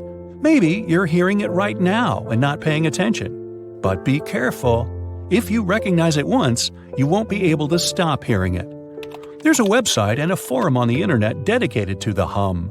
People from all over the world put geolocations in places where they heard this mysterious phenomenon. You can find thousands of these coordinates on the site and even add your own. People describe different levels of noise and share their sources. Some theories say that the hum is the sound of our planet coming from the core. Someone else is sure that it comes from the atmosphere. Scientists have even been consulted, but they also don't know the reason for this phenomenon. People use high-frequency microphones and amplifiers to record the hum. Almost everywhere, they detect a low-frequency vibration that is practically impossible for the human ear to catch. It mixes with the sound of cars, printers in the office, and subway trains. Sometimes people stop hearing it, but the hum increases when they lie in bed. Many records about the hum say that people hear it in industrial cities. Sometimes these sound seekers manage to find the source. They ended up being factories with running generators where the sound was getting into the ventilation system and where the fans spread it outside the building. When the generator stopped working, the sound disappeared. But these are rare cases. More often, no one can find the source of hum. One of the most famous places where you can catch it is in the city of Taos in New Mexico. About 2% of locals hear a strange buzzing every day. Some tourists experience it too. Scientists came to the city to study this mystery, but found no explanation. Some theories say the usual acoustics of this place cause the hum. Some folks think it's just a hallucination or the power of suggestion. Everyone talks so much about the hum that the brain creates an illusion of a sound that doesn't exist. Locals believe the nature of the buzzing is mystical and associated with bad spirits. Whatever it is, no one has found out the truth yet. The hum that people hear all over the world may be the result of seismic activity in the tectonic plates under the ocean waters. Huge chunks of the Earth's crust are slowly moving and colliding with each other. This creates a noise that reaches us in the form of a hum. But why do only a few people hear it? Perhaps about 4% of the world's population has a unique sense of hearing. In any case, scientists haven't been able to confirm the tectonic plate theory either. Some researchers point to submarines as the reason. They use low-frequency radio signals to communicate around the world. These signals spread over the surface and can affect the human body. When the ear catches these sound waves, it reacts and causes vibrations similar to humming. This happens because low-frequency sound energy collides with the soft tissues of the skull and stimulates the auditory nerve. In fact, it's not even a sound. It's a hallucination that is created by your brain. But still, no one can confirm this theory either. Perhaps thunderstorms can create the hum phenomenon. About 8 million lightning strikes hit the Earth every day. Some impact creates a powerful electromagnetic charge. Lightning penetrates the air and makes it resonate between the Earth's surface and the ionosphere. Yeah, it sounds complicated, but the principle is simple. Imagine that you're blowing onto the neck of a bottle. Hear this low hum? Lightning works similarly with air. And that's just one hit. Imagine millions of these strikes.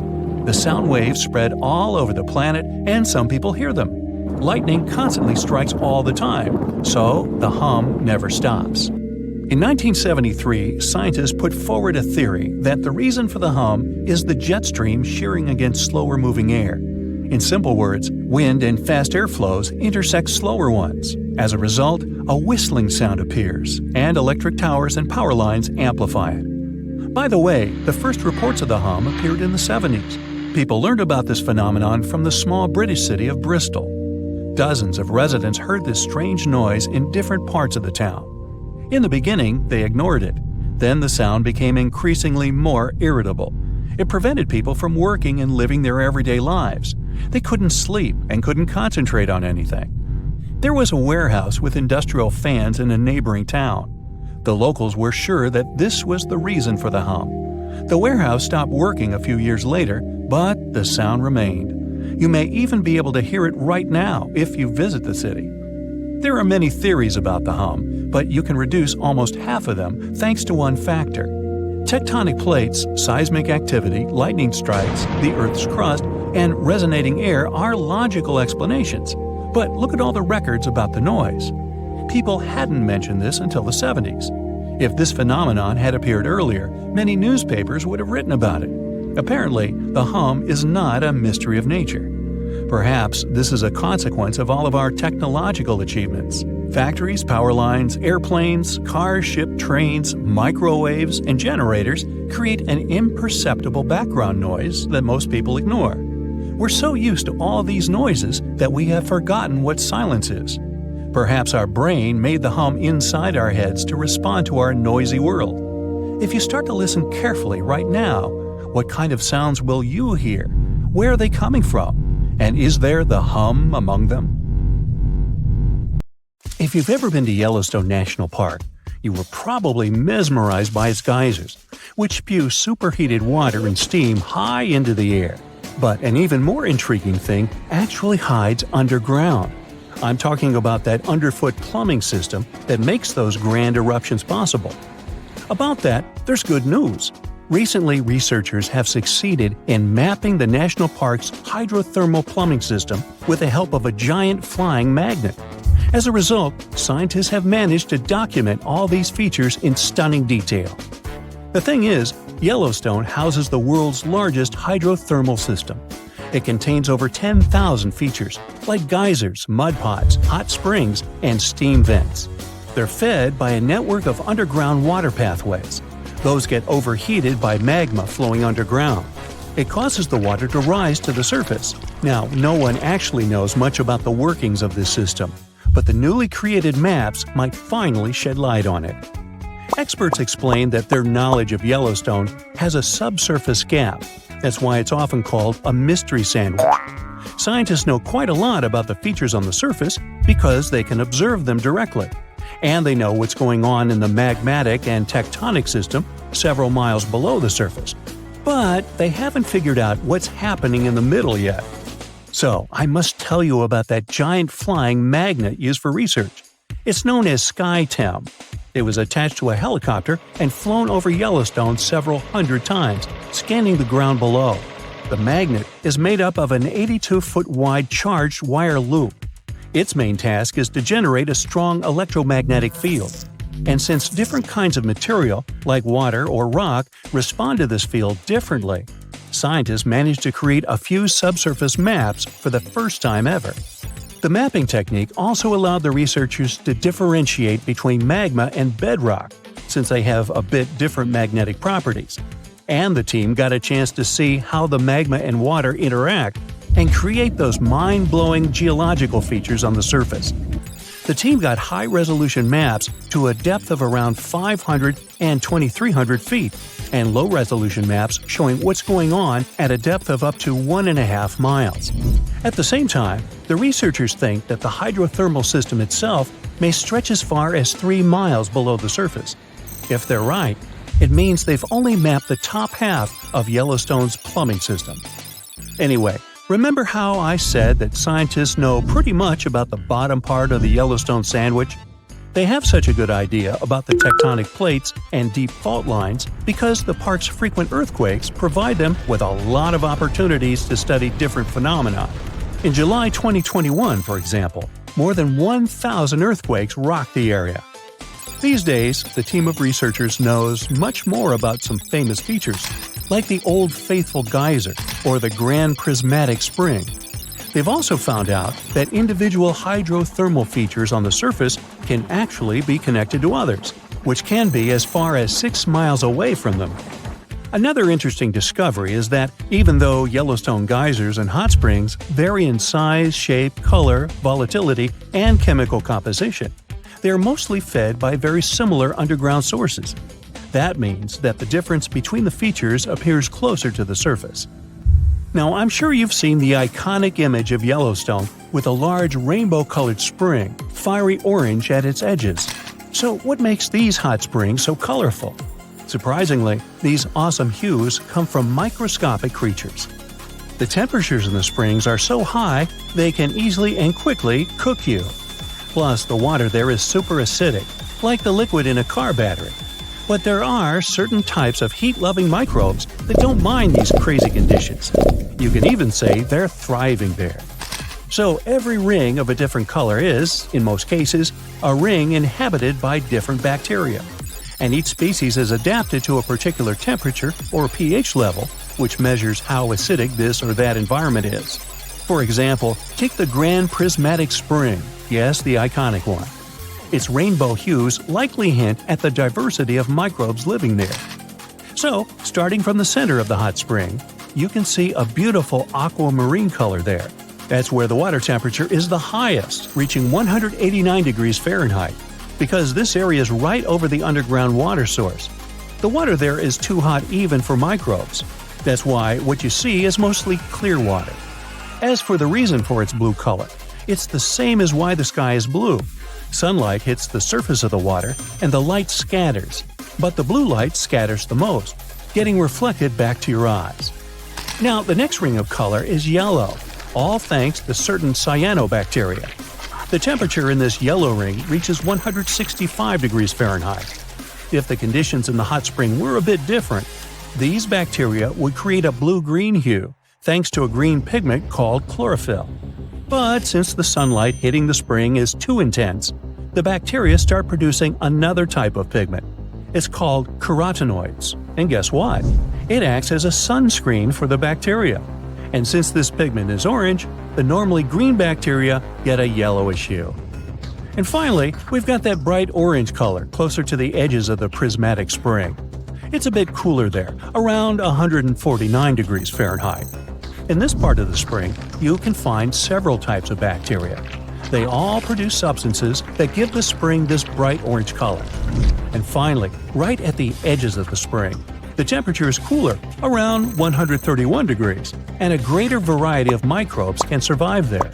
All of them combined give the edges of the spring that red-brown hue.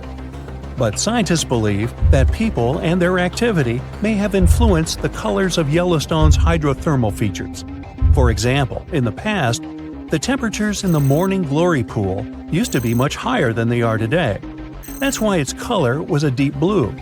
But trash has started to accumulate in the pool, and some of it clogged the vent. This caused the temperatures to drop, which led to microbial growth. As a result, that pretty blue color turned into orange-yellow. As for Yellowstone's geysers, the most famous one is called Old Faithful. It got this name at the end of the 19th century because of how regular its eruptions were. This geyser is more active than the others, erupting about 20 times a day. Each of these magnificent events lasts from 1 to 5 minutes, and the fountain of steaming water can reach a height of 180 feet. Now, while talking about Yellowstone National Park, we can't but mention Yellowstone supervolcano, right? Supervolcanoes appear when huge volumes of magma are trying to escape from deep underground. Eventually, they burst through Earth's surface.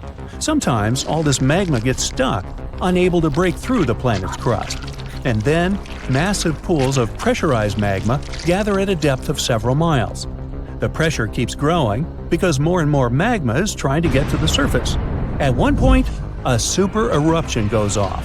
You don't necessarily want to be around for that. Over the past 50 years, the Yellowstone caldera has risen almost 3 feet. It shouldn't alarm you, though. Experts are sure it's a natural behavior for Yellowstone. Periods of dome-shaped uplift are followed by the caldera lowering. Scientists think the supervolcano doesn't present any danger at the moment. For an eruption to happen, the magma inside has to be at least 50% molten. With Yellowstone, this number is just 5 to 15%. Even better, a recent study made the researchers believe the hotspot might be in a state of decline right now, even despite all the breathing and dome-raising activity. There have been at least 3 other supereruptions in the history of Yellowstone volcano. They happened 2.1 million, 1.3 million, and 640,000 years ago, long before video. The most recent supereruption was dubbed the Lava Creek eruption. It formed the Yellowstone caldera after spilling out 240 cubic miles of rock, dust, and volcanic ash. No thanks, I'll pass. You plan to spend your summer vacation in Africa. The final destination is the Sahara Desert. It's located in northern Africa, stretching from the Atlantic Ocean to the Red Sea.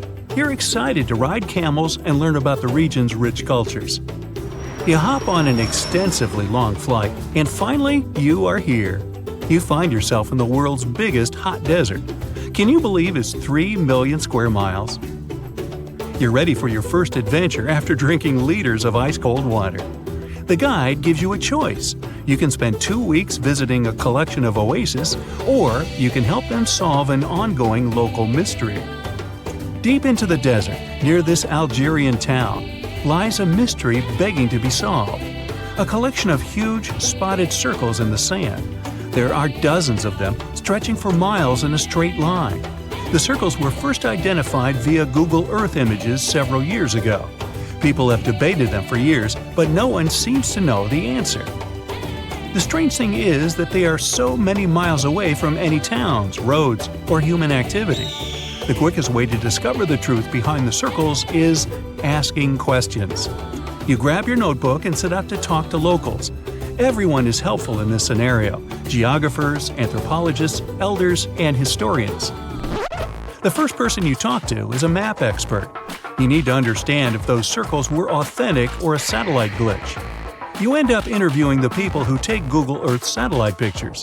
The circles are really there. They appear in multiple pictures from many years. Then, let's understand why they are there in the first place. After 2 days of interviews, you have your first lead. The circles could be the result of oil activity. Experts explained why this would make sense. Algeria is a rich area for natural resources, so this would be a sensible guess. Usually, to find out if there is anything worth extracting, companies would undertake seismic surveys. Seismic surveys are a way of analyzing the Earth's surface by sending shock waves into the ground. Depending on how these waves bounce back, you'll know what is located there. A special vehicle could have marked the soil that way. So, did we unravel the mystery? Not quite so. As you know, the Sahara Desert is one of the driest areas on the planet. The average high temperatures in summer are over 104 degrees Fahrenheit. To survive there, people need to find ways of accessing water. So, these circles could be a kind of ruin or leftovers from ancient water wells. Again, I'd say this is a sensible guess. Ready for some fact-checking? Some anthropologists agree that these circles could be ancient fogueras. Foguera is the name of a 2,500-year-old style of irrigation system, usually found in northern Africa. It is also known as a qanat in other places in northern Africa. Locals would dig a deep well at an elevated point, deep enough to tap into underground water. They would then dig parallel shafts at regular distances. Then they would dig an underground channel that connected the city to the well. Solely with the help of gravity, water would run from the well to the city. This traditional technology provided water for crops, livestock, and humans. Now, let's say these wells made human-made oases possible.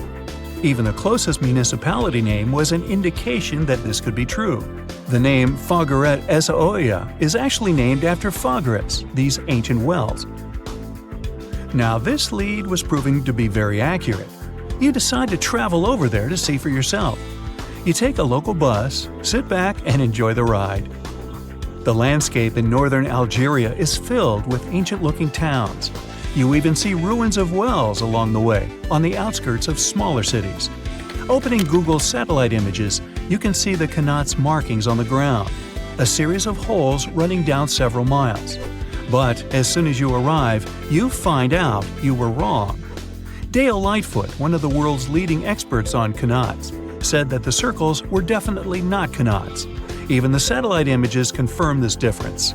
Uh-oh, we were so close.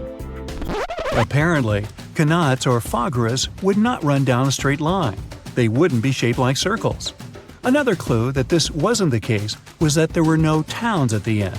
The circles were really far away from any human activity, and qanats were explicitly built to provide water for human settlements. Well, it sure was a good try. You almost gave up on this mystery when you decided to take one more field trip. It was days of preparation, pickup cars, food, equipment, all so that the mystery of the Sahara Circles could be unraveled. On the first day, you drove over 99 miles into the desert. You were always curious to see what this part of the world looked like. Over there, you see nothing but mustard yellow dunes. The night sky is pretty decent though. You can see the entire Milky Way with your own eyes. You set up camp and sleep under a canopy of stars. The next day, tension grows. There's no cell reception. Oh dear. But thankfully, you added the coordinates of the circles to your Google map. And surprise, the offline mode works out there. You follow the coordinates, but it leads you astray. You start to get nervous, thinking this was all in vain. But you and the team get into the car and drive a few more miles past the coordinates on your phone. After a very bumpy ride, you can't believe your eyes. There it is, an enormous crater dug on the sand, surrounded by 12 smaller holes. From up high, it looks like a clock, without the pointers, of course. On the ground, they're very faint. So faint, you almost missed them. Searching the area, you notice all the holes had something similar: metal wires, thin wires that you can pull from the ground. They're buried deep, so you start digging. An object starts to reveal itself. Uh-oh, it looks like old dynamite. This certainly surprises you. Better stop digging to avoid any accidents. At the end of the survey, you feel satisfied, but still curious. What could all this dynamite mean? And who put it there? What comes next is the turning point of your adventure. Walking back to the car, you see something shining on the ground. You approach the item with curiosity. It's round and rusty and looks like a sardine can. What's that doing here? Could this give you more clues about the circle's mystery? Just in case, you pick it up and put it in the car. Back in the city, the puzzle pieces start to reveal the story behind the Sahara Circles. You bring photos and the sardine can and show them to local experts. They analyze your material and give you an intriguing verdict. As it turns out, guess number 1 was the closest one to the truth. So, what happened to the first guess? Why do we need to keep digging deeper? Well, because it was only half right. The Sahara Circles are not a historical footprint of seismic surveying. Back when the circles were made, this technology didn't even exist. But they sure are related to oil exploration. The dynamite-filled holes were an old method for oil searching. The circles are the leftovers of surveyors looking for resources underground. And the sardine cans? Well, they were left by the workers who held explosion works. You gotta eat, right? According to the model of the can, this happened more or less around the 1950s and 1960s. So these circles aren't even that ancient. More like modern ones, if you ask me. Well. Hope you are glad you tagged along and helped unravel this mystery. See you in the next mystery-solving adventure. 50 ships and 20 airplanes have gone missing. Many people have disappeared, and mysterious forces might have… Oh wait, the wrong script. This Bermuda Triangle is located in Transylvania. My bad. So, once upon a time in the heart of Transylvania, there was a mysterious place that people named the Bermuda Triangle of Transylvania. Look at these twisted trees and their tangled undergrowth. It seems like some evil creature may appear from behind a tree at any moment. There might even be ghosts and mysterious creatures that came from space, as stories said. The forest became so popular in the 1960s when a man was chilling there on a warm August afternoon with his girlfriend and a couple of friends. Suddenly, his girlfriend pointed at something unusual in the sky. A man came closer to the spot where she was standing and, to his surprise, saw it too. It was a weird silver disc shining in the sky. He quickly pulled out his camera and took 4 photos before the creepy object bolted away. The object was there for a mere 2 minutes, but the man developed his film and the picture ended up being published in local papers. Many people were skeptical about this. They claimed that those were most likely some weather balloons that looked like a spaceship because they were photographed in odd lighting. But no weather balloons, blimps, or any other objects were in the sky above the forest on that day. Spooky, huh? That's not the only campfire legend from that area. Stories say that those who ventured too deep into the murky depths of this creepy place often did not return, which is how it got its nickname in the first place. There was a shepherd who entered the forest together with his 200 sheep. They were never found again. People have also been whispering stories about a 5-year-old girl who disappeared one day. She re-emerged one day, 5 years later, wearing the same clothes as the day she went missing. Plus, she hadn't aged a day. There are people who entered the forest and did manage to return, but with severe burns, high fever, and some other health issues they didn't have before. Some were sure that happened because the subsoil had lots of natural uranium with a high level of radioactivity. And according to others, it's not unusual that you come to this forest and feel like someone's watching you or your electronic devices just switch off.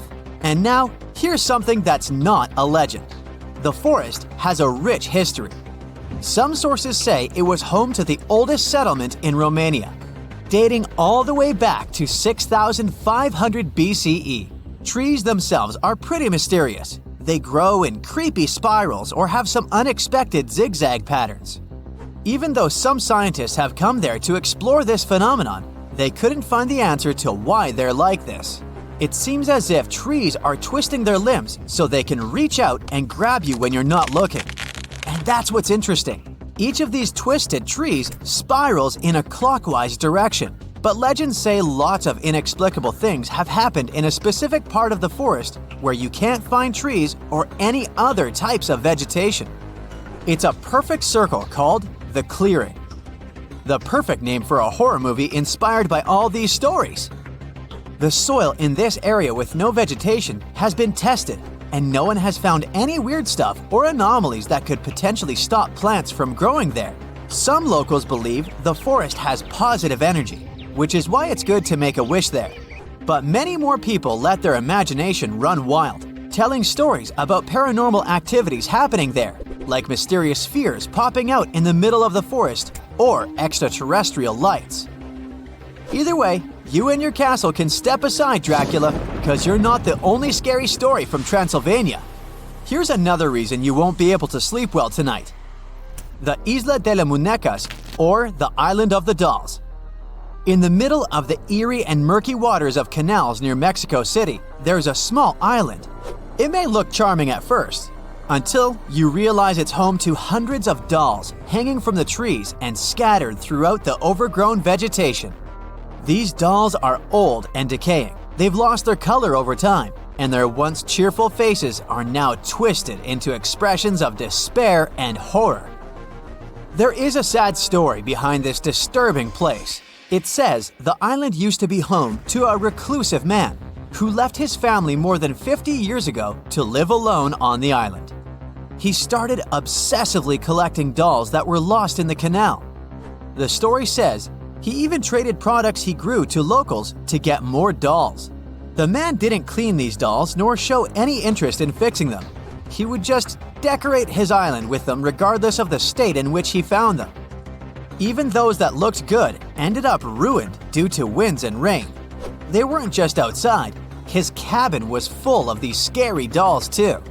Many people were terrified of this place, claiming it was cursed. But others believed the dolls safeguarded the island. Moving to the suburbs of North London, where you can find the mysterious Highgate Cemetery. It's definitely not a typical resting place for the dearly departed. This cemetery has so many peculiar graves, including those of Karl Marx and Douglas Adams. But that's not what draws visitors to its gates. People come there because of the legends claiming that this place is haunted by all sorts of spooky creatures, including vampires. Yup, stories about shadowy figures hovering over graves with glowing red eyes and sharp fangs never get boring. But this place wasn't always this creepy. It was established in the middle of the 19th century, once neglected and overgrown with crumbling monuments and vegetation that seemed to swallow up graves. But these legends became popular along with the place itself in the 1970s, after the cemetery had appeared in several horror movies. Some visitors there are even self-proclaimed vampire hunters. There's this peaceful and charming village called Pluckley, just a short drive away from London. At least that's what it seems at first sight. People whisper Pluckley could be the most haunted village in England. As you go through its winding streets, you'll come across many spots legends say are haunted. Many of them are connected to the Daring family, which held the title of Lords of the Manor for over 4 centuries. What gives the sense of old times is the round-topped windows on many buildings.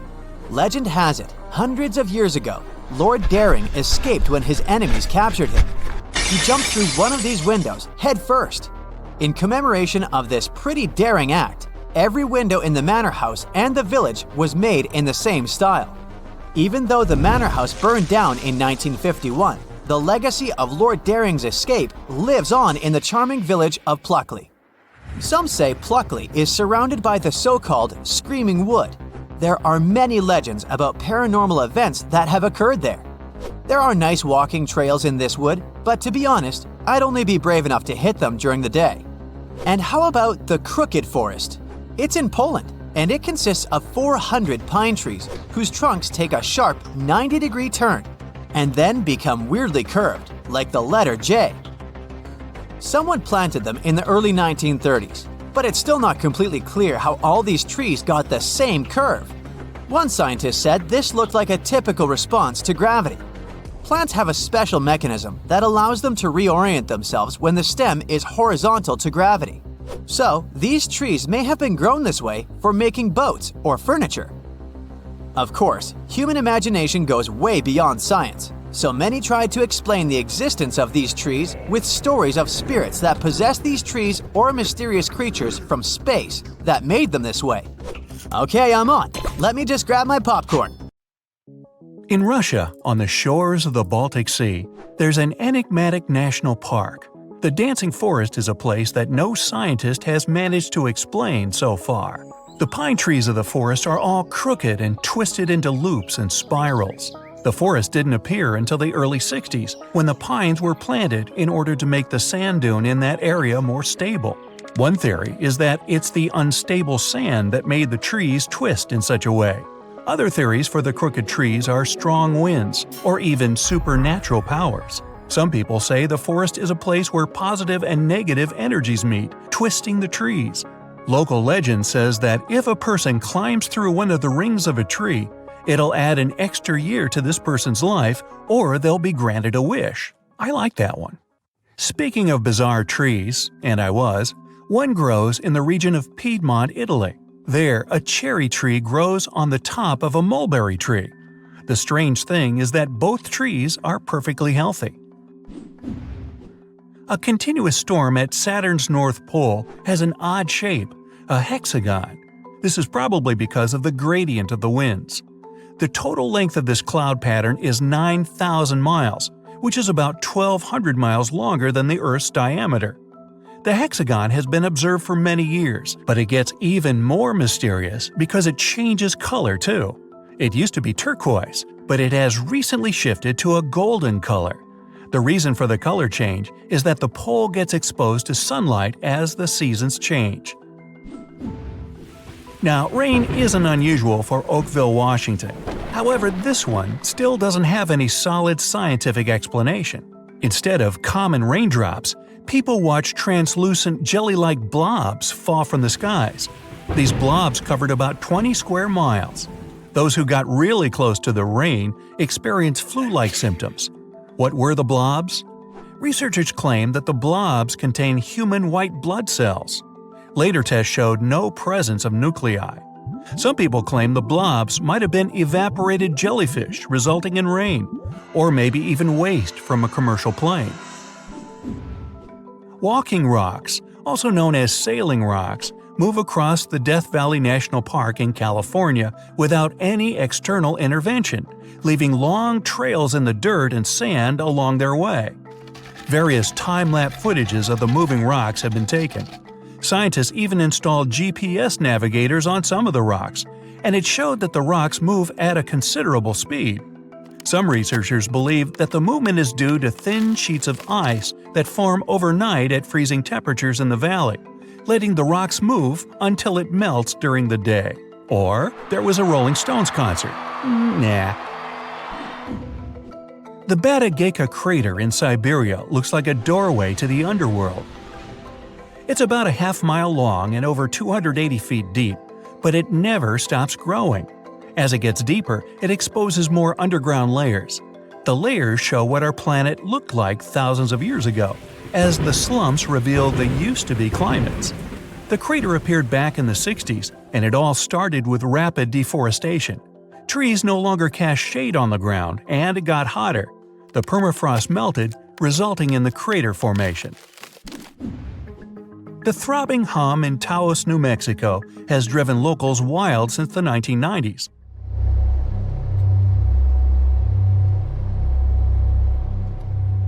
The low-frequency hum deprives people of sleep and depletes their energy.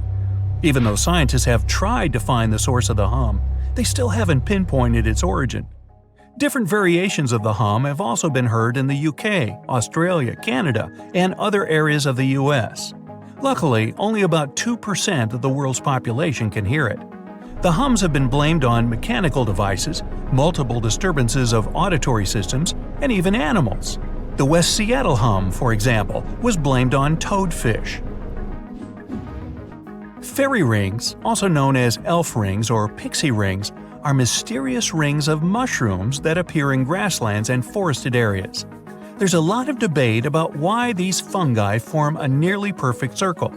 Some superstitions claim that fairy dances would burn the ground, causing mushrooms to rapidly grow. In Costa Rica, there's an assortment of about 300 spherical stone balls. Locals call them las bolas, which is simply the balls in English. These stones have an almost perfect round shape. Some of them are huge, weighing up to 16 tons each. They're also made of different materials – gabbro, limestone, and sandstone. They're considered to have been put in straight lines in front of the chief's houses, but there's no precise information of their origin. Some myths claim that these stones originated in Atlantis. If you ever travel to the Mekong River in late October, you have a chance of seeing glowing balls rising from the water and beelining up into the air. Locals call these glowing balls the Naga fireballs. The size of the lights vary. The reddish balls can be as tiny as a spark and as large as a basketball. There can be dozens to thousands of balls a night. Scientists don't have any solid explanation for why it happens, but it could be due to flammable gases released by the marshy environment. Some superstitious locals are sure it's all because of a giant serpent living in the Mekong. Great balls of fire! In Minnesota, on the north shore of Lake Superior, there's a park known for the Devil's Kettle. This is a waterfall that splits in two.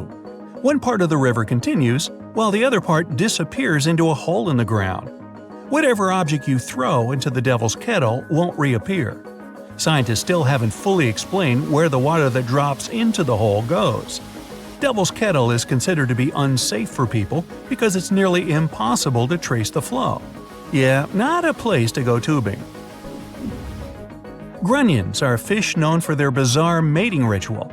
The females climb out of the water and onto the shore. They dig their tails into the sand in order to lay eggs. The legs stay hidden in the sand, waiting. 10 days later, the high tide comes, washing the newly hatched young to the sea. Scientists still can't give any solid explanation for this way of breeding. People who live in rural central Norway over the Hessdalen Valley can often witness floating lights of white, yellow, and red cross the sky.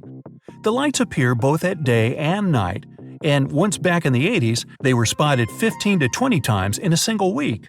The Hessdalen lights can last just a few seconds, but sometimes they can last more than an hour. The lights move, seeming to float or even sway around. Some scientists believe that the reason for these lights is due to ionized iron dust. Others say it's combustion that includes sodium, oxygen, and hydrogen. Many people claim they're just misidentified aircrafts. Yellowstone Park has a famous boiling lake, but it's not the world's only place of boiling water.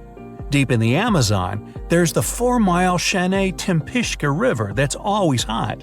The name means boiled by the sun. Well, it's not exactly boiling, but it can reach 196 degrees Fahrenheit, enough to cook pasta. Ooh, let's try that. The lowest temperature in these waters is about 113 degrees. This river still can't be scientifically explained because it would require close proximity to a volcano for the water to reach such temperatures. However, the closest volcano is 400 miles away. But there could be a fault between the Earth that could explain this phenomenon. In western Venezuela, locals living close to the Catatumbo River aren't afraid of lightning because they see it almost every single night. It starts at around 7 o'clock and doesn't stop until dawn. The everlasting Catatumbo lightning did once stop for a few months, from January to March 2010. It was probably due to drought, or maybe the charge ran out. In 1991, a scientist suggested that the phenomenon happens because of cold and warm air currents meeting in the area. Another theory is that the lightning could be due to the presence of uranium in the bedrock. Speaking of lightning, I got a bolt. Bye! That's it for today. So hey, if you pacified your curiosity, then give the video a like and share it with your friends. Or if you want more, just click on these videos and stay on the bright side.